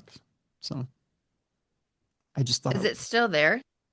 That store or the oh, I was no, just, not the oh, sorry, oh, the not store. the I'm not yeah. sure. I didn't go down that way the last time I was up there. Mm-hmm. But yeah, I was like, yeah, so I still have it hanging Yeah. in the Because I studio. think that's where I bought, if that's the same place I'm thinking of, it was like an antique store kind of. Yes, yeah. Yeah. That's where I bought my witch doctor's hat that she wrote missionaries sold it to her and she wrote down all the information for me. Oh, But yeah, it was like a witch doctor's thing and she said it got tested by the U of M and the paint actually had blood in it. oh, really? Mm-hmm. Yep. Oh, Yeah. Mm-hmm. Jolie convinced me to buy it. oh, really? Mm-hmm. Yeah, it was kind of creepy looking. Yeah. Mm-hmm. But yeah, she wrote all the information down, like where the missionaries, where they got it, like where it was tested. I mean, all that stuff. And it's like all this hand carved, like these animals and all that stuff. And it's got the holes where the reeds would go down through the thing that, yeah. Anyway, Really yeah. interesting. Mm-hmm. Yeah, I just thought this was an unusual painting. It just, I mean, you hear stuff in the Bible about Jesus and children, Mm-hmm. but it's just the way he's presenting this child. Mm-hmm. It's almost like this is my child, but it's Yeah. weird. I've never seen anything like it. Yeah. I was just like blown away. So you look holy, and I have something Yeah, witchy. yeah, something witchy. We're Yeah, completely opposite. yeah. It's just but it was the most. I don't want to say it was a bizarre store, but it was an interesting store. Yeah. There was Hmm. all kinds of interesting things in that store, It was, I mean, you could walk around that store for hours and just Mhm. find something you'd never seen before. It was a very interesting store. Yeah. Well, hopefully it's still there. I'll have to look next time I'm up there. Yeah. Um, More to the story, just brief notes here. Jenny, the mother, said, woke up at some point to a terrifying papery noise. Think Mhm. rifling of pages or a deck of cards, but we all survived, she said. Recounting the incident on X, the mother wrote, just arrived at our secluded rural B&B to find a painting of our youngest child depicted as a small girl. There's absolutely no terrifying precedent for this, so it's probably fine. Fellow social media users offered their own theories. One individual suggested the sound might be the child trying to escape the painting. Just jump off the painting and run. Right, right. Who knows? Another inquired, any witches nearby? Jenny responded, in Sweden, Easter is when all witches fly to the Blue Mountain. I'm going to assume yes. Mm-hmm. So there's that. Mm-hmm. So, you know, just a side note. Speaking of witches, I just had to throw that in there. Our next story has to do with Bigfoot and California. And even for California, this reported Bigfoot sighting was unusually rare. Witnesses said it was a massive, hairy, loud creature standing about 9 foot tall, and it had nothing to do with Drake May or any of the Patriots that were last weekend. Bigfoot sightings are typically associated with remote forests and deep wilderness, not quiet residential streets. But on the night of May 10th, 1982, multiple witnesses in the suburban Orange County city of Buena Park reported seeing something that they couldn't explain, which was a massive, hairy, loud creature estimated to stand about 9 feet tall. First, we hear a noise, then we all look. Raymond Hensley told SF Gate by phone, and then a foul odor came by. Hensley was 16 at the time, hanging out with his 18-year-old brother and friends in the back of his apartment complex when the mysterious creature caught their attention about 30 feet away in a drainage ditch. Hensley initiated the sound that the creature made next, vocalizing a snarling growl into the phone. The manifestation, he recalls, stood upright like a large person. It got bigger as the roar got louder. He believes it had to have been Bigfoot, or, if he must concede, a bear at the very least. It was not human at all, he said. It was scary. It was real. Nobody will make me change my mind with it, he said. Me and 3 other guys really seen it. It smelled. I heard it. I really think it was the real deal. I really believe it to this day, he went on to say. Thinking police wouldn't put much stock in the story, Hensley's brother asked an aunt to call authorities, according to an article in the Los Angeles Herald-Examiner on May 12, 1982. The apartment complex's manager, Frank Missinelli, did too. Missinelli initially didn't believe residents when they started waving him over. He told the paper, but his skepticism faded when he heard a roar like the dinosaurs in the movies and smelled something like hell, worse than a sewer, he said. The hairy creature was gone before he could see it, but after grabbing a flashlight, Missinelli said he saw large tracks. The prints were huge, Missinelli recounted to the Herald-Examiner. Frankly, I was a little scared. I'm 67 years old. What if something that big decided it wanted to come into our apartment? Police were skeptical of the reports, and residents grew angry when it took officers an hour for them to respond, the newspaper reported. So it took police an hour to come by when they said, yeah, there's something huge and it smells and it's near our apartment. Right. They should have just come on over instead of asking me my life story, Miss Anelli said. I told them I was the manager, and they said, we get a lot of crank calls. They should have just had a helicopter get right out there. Sure, they're just going to call a helicopter out for Right. Then they would have caught it. 6 officers eventually arrived, not finding any footprints or odor. Later, a police spokesperson told the newspaper it's probably somebody's pet. In the days that followed, around 100 area residents waited and watched for the creature's return, dubbing it Buenafoot. That's clever. Right. Mystery became the talk of the town, while frightened residents locked doors and parents kept children indoors. Police said they received hundreds of calls from concerned residents and their families. One caller reported an additional sighting in the canal. Police responded, but once again, nothing was found, which tells you just how good Buena Park police were at that time in 1982. Around the same time, two paranormal investigators, Tom Mazzilla and Dennis Reminer, of a group that was called the Special Forces Investigations, arrived to search for tracks. They even used divining rods in an attempt to locate the creature's whereabouts. Keep in mind, it's 1982 here. Right. So no K2 meters, no fancy equipment. They just took out a couple of divining rods and went looking for Bigfoot, which I think is the quaintest thing ever. Right. How else would you find Bigfoot other than nailing a slab of ribs to a tree? Right. Which is what I would have done. But, right. During the investigation, they found what they called a humanoid footprint with 5 big toe marks and about 7 inches across the ball of the foot.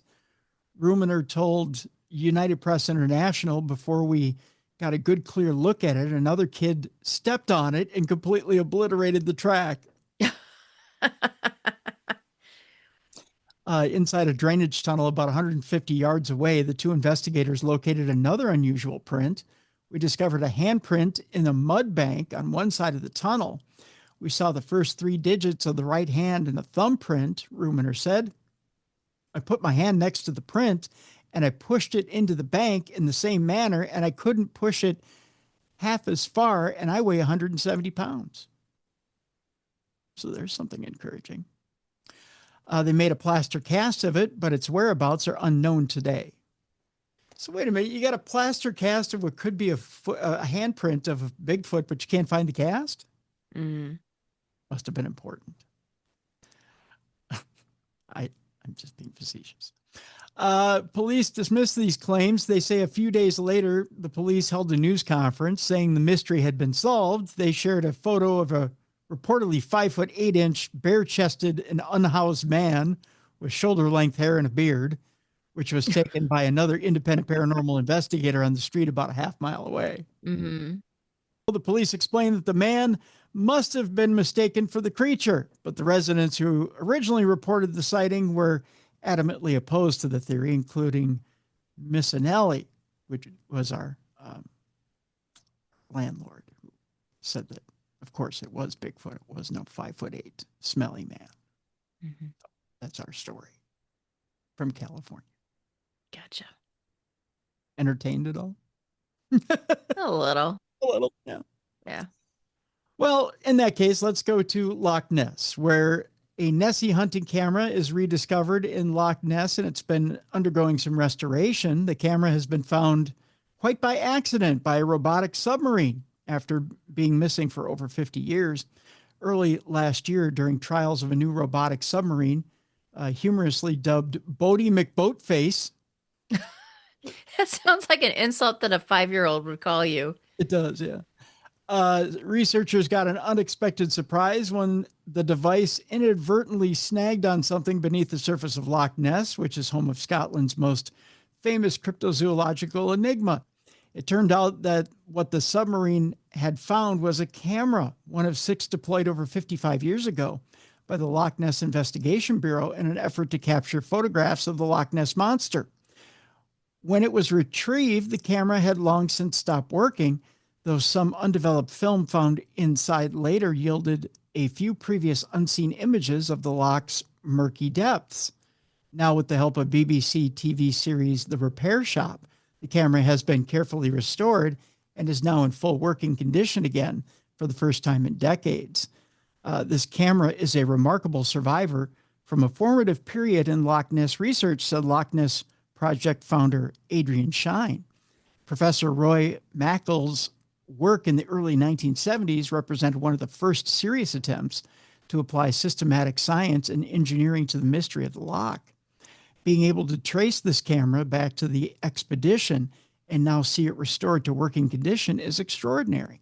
It transforms the camera from a static relic into a living piece of investigative history. Kind of interesting. And its name is Bodie McBoatface. which I think is the most interesting name for a camera ever. Mm-hmm. Bodie McBoatface. Even more interesting is if I told you that underneath a popular hotel in France, Mm-hmm. it's a medieval castle. Oh, nice. And it was just unearthed this week. Okay. Yeah. Like I said, an incredible medieval castle was found this past week under a popular hotel in an archaeological breakthrough. Archaeologists have discovered an amazingly well-preserved 640-year-old medieval castle directly underneath a popular hotel in, I believe it's Vannes, France. My French is a little rusty. The Chateau de la Hermine, built by Duke John IV in the 1380s, was found beneath Hotel La, is it Lagorce? Lagorce? Lagorce? Lagorce's courtyard? I'm going to get slaughtered by someone French here, I'm sure. Archaeologists unearthed a remarkably intact 640-year-old castle hidden beneath a well-known French hotel.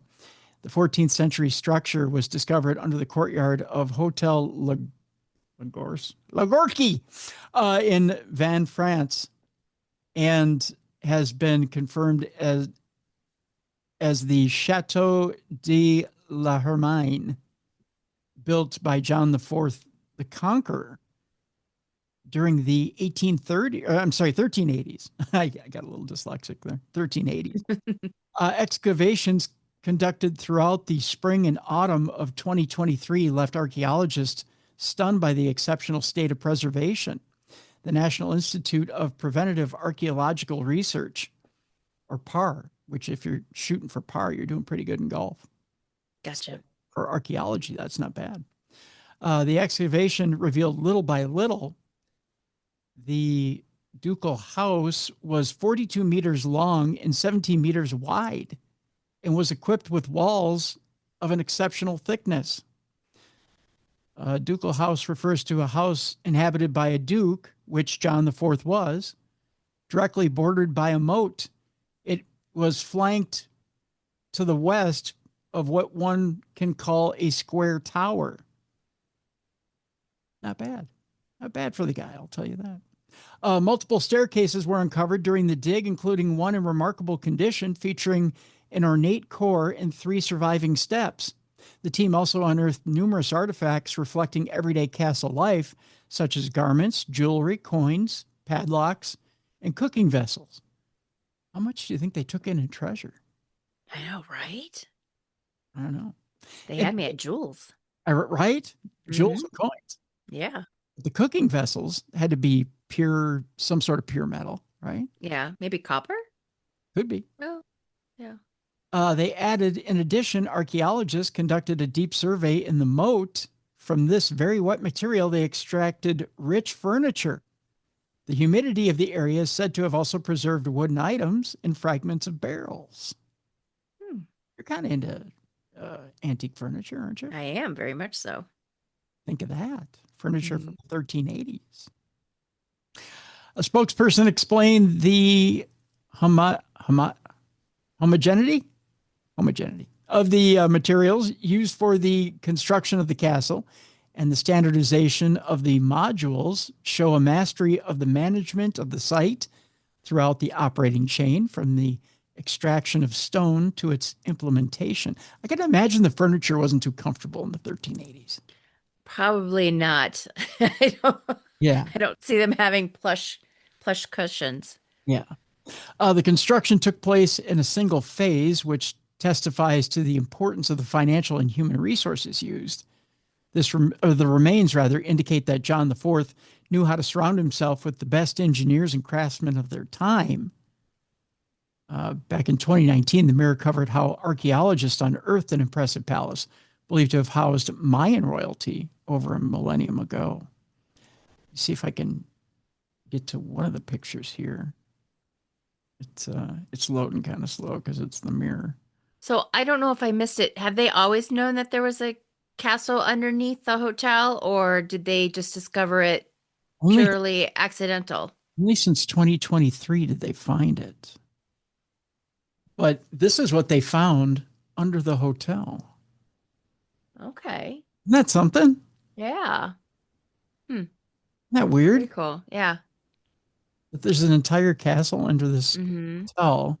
Let me show you one more picture here, Mel. This is kind of, there's evidently 5 images here, but here's, as they were digging under the hotel, this is what they found. Okay. That's strange. Mm-hmm. It's a bit weird. Very cool. Yeah. So interesting stuff, but they eventually got to it and they dug down deep into it and found a castle Mm-hmm. from 1380. Our next story has to do with time. And physicists are suggesting that time may not be a fundamental part of reality. Wouldn't that be fun? Yeah. We could just bend time. Mm-hmm. Despite our lives being dominated by our awareness of the passage of time, we still don't even know what time actually is. This, according to Florian Newcart.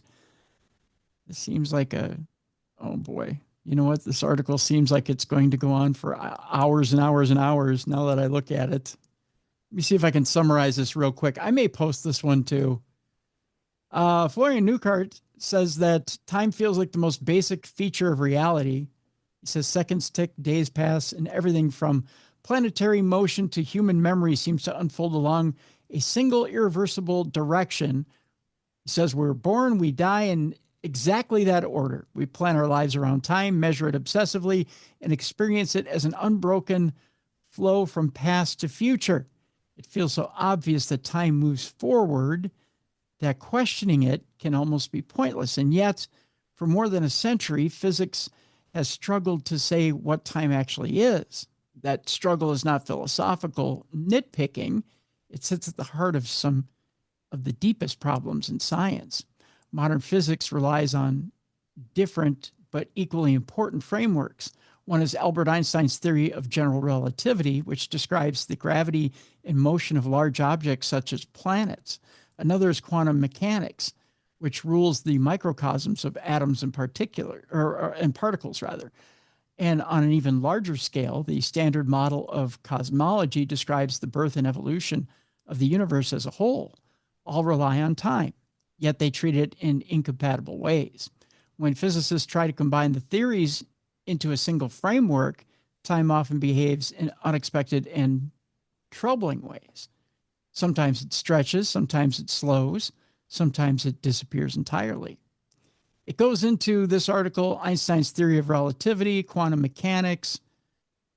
The mismatch, he says, becomes acute when physicists try to describe gravity at the quantum level, which is crucial for developing much coveted theory of everything, which links the main fundamental theories. But many attempts to create such a theory, he says, time vanishes as a parameter from the fundamental equations altogether. The universe appears frozen and described by equations that make no reference to change. He says the puzzle is known as the problem of time, and it remains one of the most persistent obstacles to a unified theory of physics. Despite enormous progress in cosmology and particle physics, we still lack a clear explanation of why time flows at all. Which is pretty much a good place for us to leave it here. He does go on in the article to talk about how we record time and how it gets discombobulated, but I think that's better for you to read in the article. I'll go ahead and post it so you can read it for yourself because it's a complicated read. There was an article that I left for last week that I wanted to read this week, and it's about a strange metal from beyond our planet, which was spotted in some ancient treasure. Okay. I've always been fascinated by stuff like this. Like, you'll find an ancient treasure and they'll say, but there's a metal in here that we've never seen before. Mm-hmm. Right? How did it get there? Right. Amidst the cache of glittering golden treasures from the Iberian Bronze Age, a pair of corroded objects might be the most precious of all. A dull bracelet and a rusted hollow hemisphere decorated with gold are forged, and researchers have found not out of metal from beneath the ground, but from iron from meteorites that fell from the sky. The discovery, led by now retired head of conservation at the National Archaeological Museum in Spain. It's getting to be that time, Mel. Mm-hmm. Salvador Rovira Lorenz was revealed in a paper in 2024 and suggests that metalworking technology and techniques in Iberia were more than 3,000 years ago were far more advanced than we thought. The treasure of Villena, as the cache of 66 mostly gold objects is known, was discovered more than 60 years ago in 1963 in what is now Alicante in Spain, and has since come to be regarded as one of the most important examples of Bronze Age goldsmithing in the Iberian Peninsula, Pennsylvania. Oh my God. Woo, the eyes are crossing. In the Iberian Peninsula and the whole of Europe. Both have what it says here, determining the age of the collection has been somewhat difficult thanks to two objects: a small hollow hemisphere thought to be part of a scepter or a sword hilt, and a single torque-like bracelet. So two objects there have this metal in it that throws off the age of everything else. Both have what archaeologists have described as a ferrous appearance. That is, they seem to be made of iron.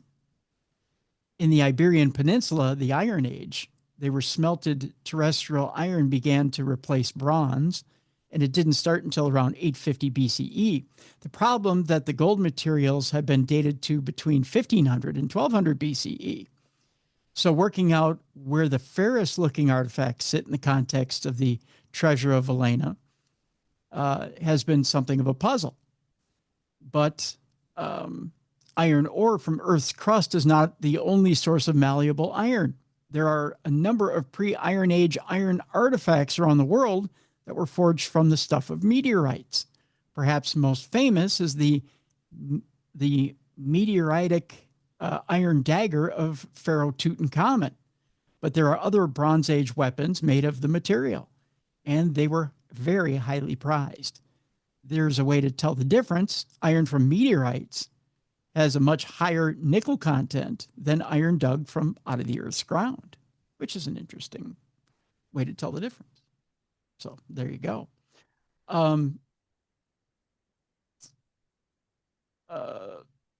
This neatly solves that dilemma, by the way, if you're trying to solve that dilemma between the two.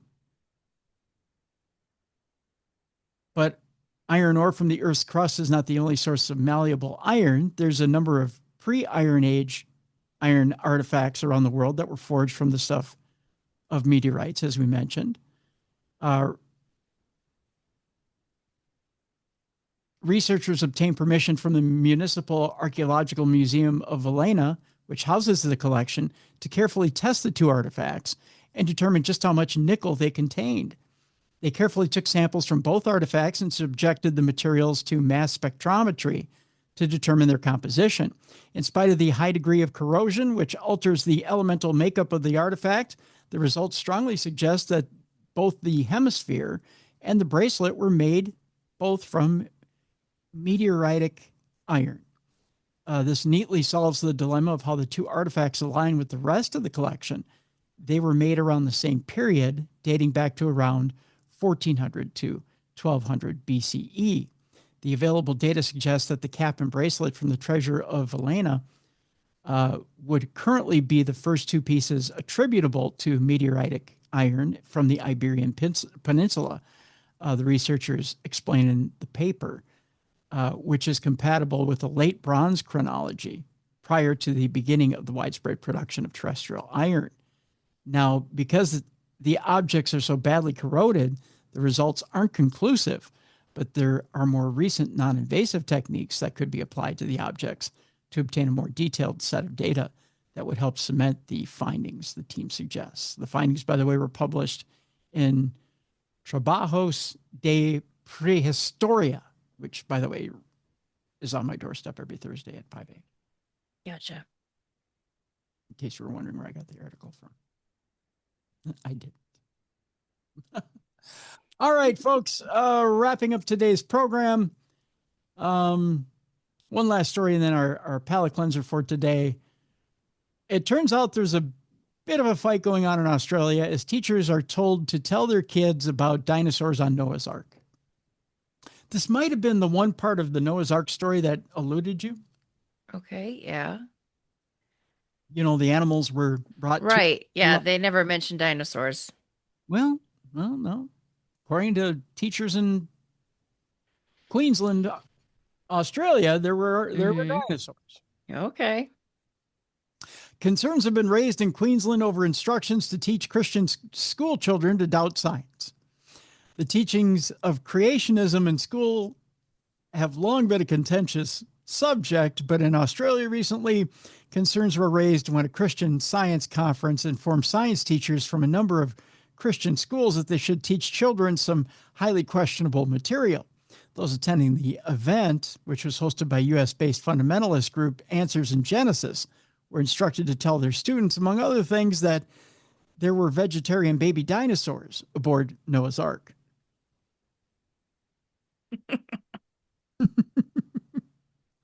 During one presentation by Australian geologist Andrew Snelling, they were also told that the radiometric dating technique used to show that fossils are millions of years old is flawed, and that mountain ranges such as the Himalayas were formed during the Great Flood. Figure that one out. In Australia, it's compulsory for children to be taught the approved syllabus. The students need to understand evolution as an explanation for the diversity of life and talk about the scientific evidence that supports the theory, said Professor David Geelan, who's the president of the Science Teachers Association of Queensland. A thoughtful and nuanced teacher at Christian school could say, in our church, we believe X, but for your assessments, you should demonstrate your understanding of the scientific theory as currently developed. But I'm not sure that always happens. Gillen also expressed concern that Answers in Genesis is pushing science denialism onto children. They say scientists are lying to you, and that very often then forms up with other forms of science denialism, he said. That distrust of science is the main negative. They probably shouldn't be teaching things that directly contradict the syllabus. So just remember, Mallie, the next time you hear Noah's Ark story, that Noah managed to round up vegetarian baby dinosaurs 2 by 2. Gotcha. Right. Yikes. Yeah. All right. Our palate cleanser for today, if that was enough to make your brain explode, there's something else that'll make you explode. Although from this time, it may be from the ass. You ready for this? Yeah. All right. A hospital was evacuated after an explosive shell was found lodged in a patient's behind. Oh, gosh. The object that had somehow ended up in a very unfortunate place, not fortunate, but unfortunate, had left the man in extreme discomfort. This is no good. There's a few words I don't know how to, again, French words. I don't know what it is, French words, but maybe I just won't say the names of the places. And what could be one of the strangest stories we've found in quite some time, reports out of France this week. We're told of a case of a man who went to a hospital in France complaining of significant discomfort caused by a foreign object inserted up his rear end. Keen to help the man, doctors performed a procedure to remove the object, but when they extracted it, they discovered to their horror that it was, in fact, a World War I era artillery shell. Ouch. Yeah. To make matters worse, the shell, which measured 20 centimeters in length, appeared to be unexploded. What followed was an evacuation of the building while bomb disposal experts set up a security perimeter so that the device could be properly assessed. Fortunately, it turned out to be inert and did not pose any risk to the public. Questions have since been raised over exactly how the ordnance had ended up in such an unfortunate place and how the man had come to have the shell to begin with. It is thought that he could now face charges for possessing Category A munitions. That's not category asshole munitions. Mm. It's just category A munitions. Whatever the legal consequences, however, it can't possibly be worse than having the thing lodged inside his posterior. And there you go. Life could be worse, Mallie. You could have a World War I bomb up your ass. Yes. Or as the French say, derriere. Yes, derriere. Very good. Very good use of the English French language. And there you go. That is palate cleanser for today. With that, what you got going on in your world? Nothing much, actually. Trying to think. I don't really have anything going on, to be honest. Just gonna I'm trying to think. Okay. Yeah, I think I'm just gonna do some fun stuff. Get it for Valentine's, I guess. Oh, okay. So Well, maybe for the kids. Valentine's is coming up on Saturday. Mm-hmm. So best prepare. I know a few people out there that are like, I don't celebrate that holiday. Yeah. It's okay. Love yourself. Yeah. It's Yeah. the Valentine's Day for all. Yeah. No, I'm not doing like the romantic Hallmark stuff. I just like pink and red. So I'll just do like fun little things for the kids. It's more Yeah. about the kids than me. You know, this is the way I look at it, right? Even Mhm. when even on when I was a kid, like my mom would like leave me like little boxes of candy or whatever. Mhm. You know? There's something you can do for somebody in your life. It doesn't Mhm. matter who it is, right? You can always express love to somebody or Mhm. something. Maybe there's a pet in your life that you want to express love to, Mhm. right? It's just a day of love, right?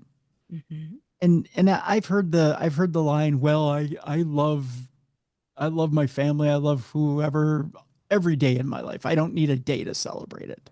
It's just a day to sell cards or it's a day to sell candy. Yeah, but you know what? Maybe it's just an extra day to remember. Take advantage of the day, Mhm. right? Yeah. Make an extra effort that day. And maybe there's somebody in your life that you maybe don't pay as much attention to as you should. Maybe this is that day that you pour it on, right? Mhm. Or maybe this is that day where you step outside yourself and you pay attention to somebody who maybe needs that attention. Maybe you take Valentine's Day to go out into the community and spread some love to somebody who needs it, right? Mhm. Go help the homeless. There you go.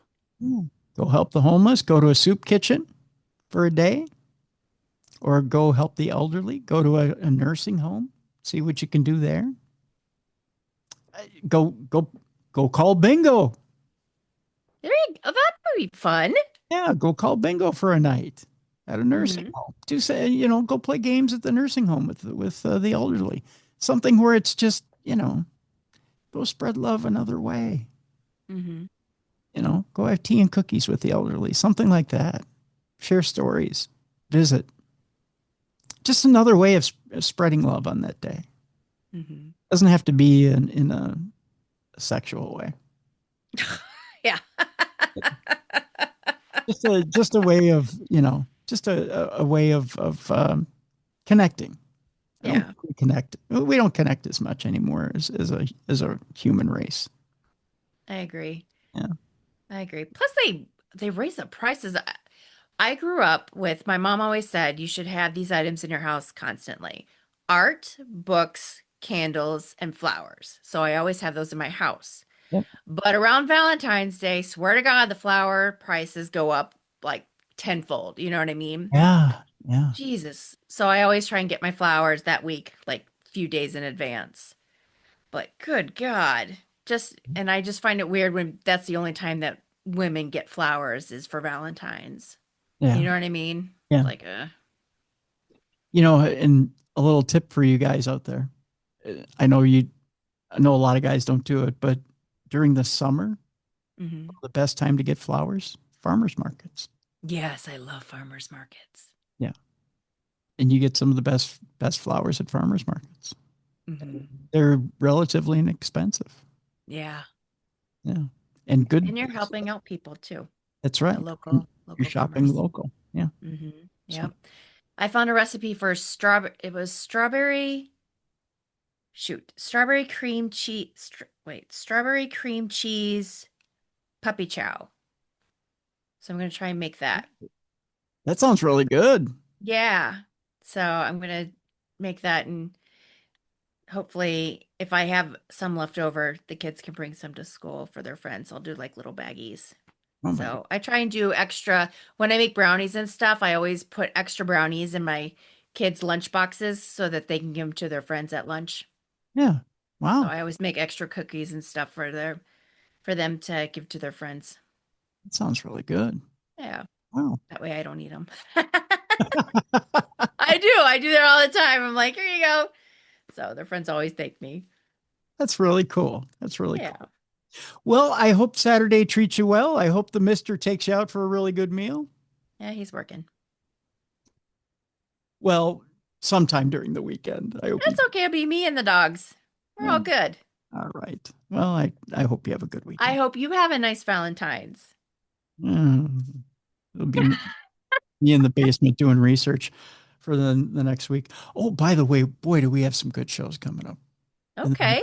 So, um, speaking of, we kick it all off tomorrow. All right. As an old friend stops by, Karen A. Dahlman will be with us tomorrow. And we're going to do a little bit of Ouija work. Ooh. Yeah, we're going to talk a little bit about the Ouija board going into Valentine's Day. Mm-hmm. Yeah, is there love on the horizon, Oh. according to the Ouija board? So we'll go that direction tomorrow. So we'll check in with Karen A. Dahlman. We haven't checked in with Karen in quite a while. So Okay. yeah, we've got that show tomorrow. In future weeks, we'll check in with we've continued this theme with our shows, Mm-hmm. where we've checked in with different people from our first year. So we'll continue to do that. We've got a few old friends stopping by Nice. in the next few weeks. So that'll be fun. Yeah. So it's gonna be a good month here, Mallie. And then True Crime Tuesday. I can't tell you who, but I had told Mallie before the show, I Mm-hmm. believe I've snagged one of the biggest fiction writers of all Yes. time. I think this is very cool. Yeah. So that's just the hint I'll throw down there. Mm-hmm. One of the biggest fiction writers of all time on this show. And it may be happening within the next 2 weeks. So keep it locked. We'll let you know who exactly. In fact, I may even put out a little promo. Very nice. So watch your social media. Social medias. Social media. Social medias. Social. So that's coming up here. And yeah, we'll just keep rolling. And again, if you have a guest you want to see, just email me, tim@darknessradio.com. But that'll do it for today, folks. Again, you've got brand new swag in the store that you can pick up if you want to support us here on the show, either True Crime Tuesday or Darkness Radio. Hoodies, t-shirts, mugs. We've got desk mats. We've got sweatpants now. Oh, we do? There's sweatpants. There's rock glasses. Nice. There's I'm adding new stuff. I'm going to add women's t-shirts in there, women's shirts. Okay. Yeah. What was the other thing I added the other day? There was unusual. I'm adding new unusual items. Right. Yeah, there's new fleece pants in the store. Comfy. Yeah, comfy. We're getting comfortable. We're getting Like to it. the point where we're lounging now. So, Mhm. yeah, there's fleece pants and bucket hats. There's Oh. bucket hats now. So, and there is an anniversary bucket hat, a reversible anniversary bucket hat. So you'll see Okay. the new anniversary logo in the store. So check that out. It's a reversible bucket hat. So on one side, you've got the you've got the anniversary logo, and on the back, you've got the Angel Devil microphone. And then Okay. you reverse it, you've got the classic logo and the Angel Devil microphone. So Very nice. 2 hats in one, Mallie. Right. Look at that. Got quite the assortment. Telling you, you got all kinds of cool stuff there in the store. So just go to darknessradioshow.com and go to the shop and check it out. It's all there. So, but lots of cool stuff in the store. So check it out and support the show in its 20th year. I think that's it for today. Also, we're working on updating the app, the Apple app. As you know, iOS 26 has updated everyone's phones, which has also made us update our app as well. We'll have a new version for you here coming up sometime during the weekend, we're hoping, maybe even by the beginning of next week. So look out for that. All right, that'll do it for Mallie Fox. I'm Tim Dennis. Thank you so much for continuing to listen and watch and support us here. Again, check us out on the YouTube channel, the original Darkness Radio. Check us out at our website as well, darknessradioshow.com. For Mallie Fox, I'm Tim Dennis. We'll see you tomorrow for Karen A. Dahlman right here on the best in paranormal podcasting. This is Darkness Radio. For more audio and video archives of the show, intriguing content, fun events, and cool swag, check out darknessradioshow.com. The executive producer of Darkness Radio is Troy Palmer. If you enjoyed today's program, make sure you like and subscribe. This videocast is copyrighted for the private use of our audience. Any other use of this videocast, including audio, video, descriptions, or accounts of today's show, is prohibited without the consent of Darkness Radio Management. Thank you for watching, and be sure to join us tomorrow for Ouija Be My Valentine with Karen A. Dahlman.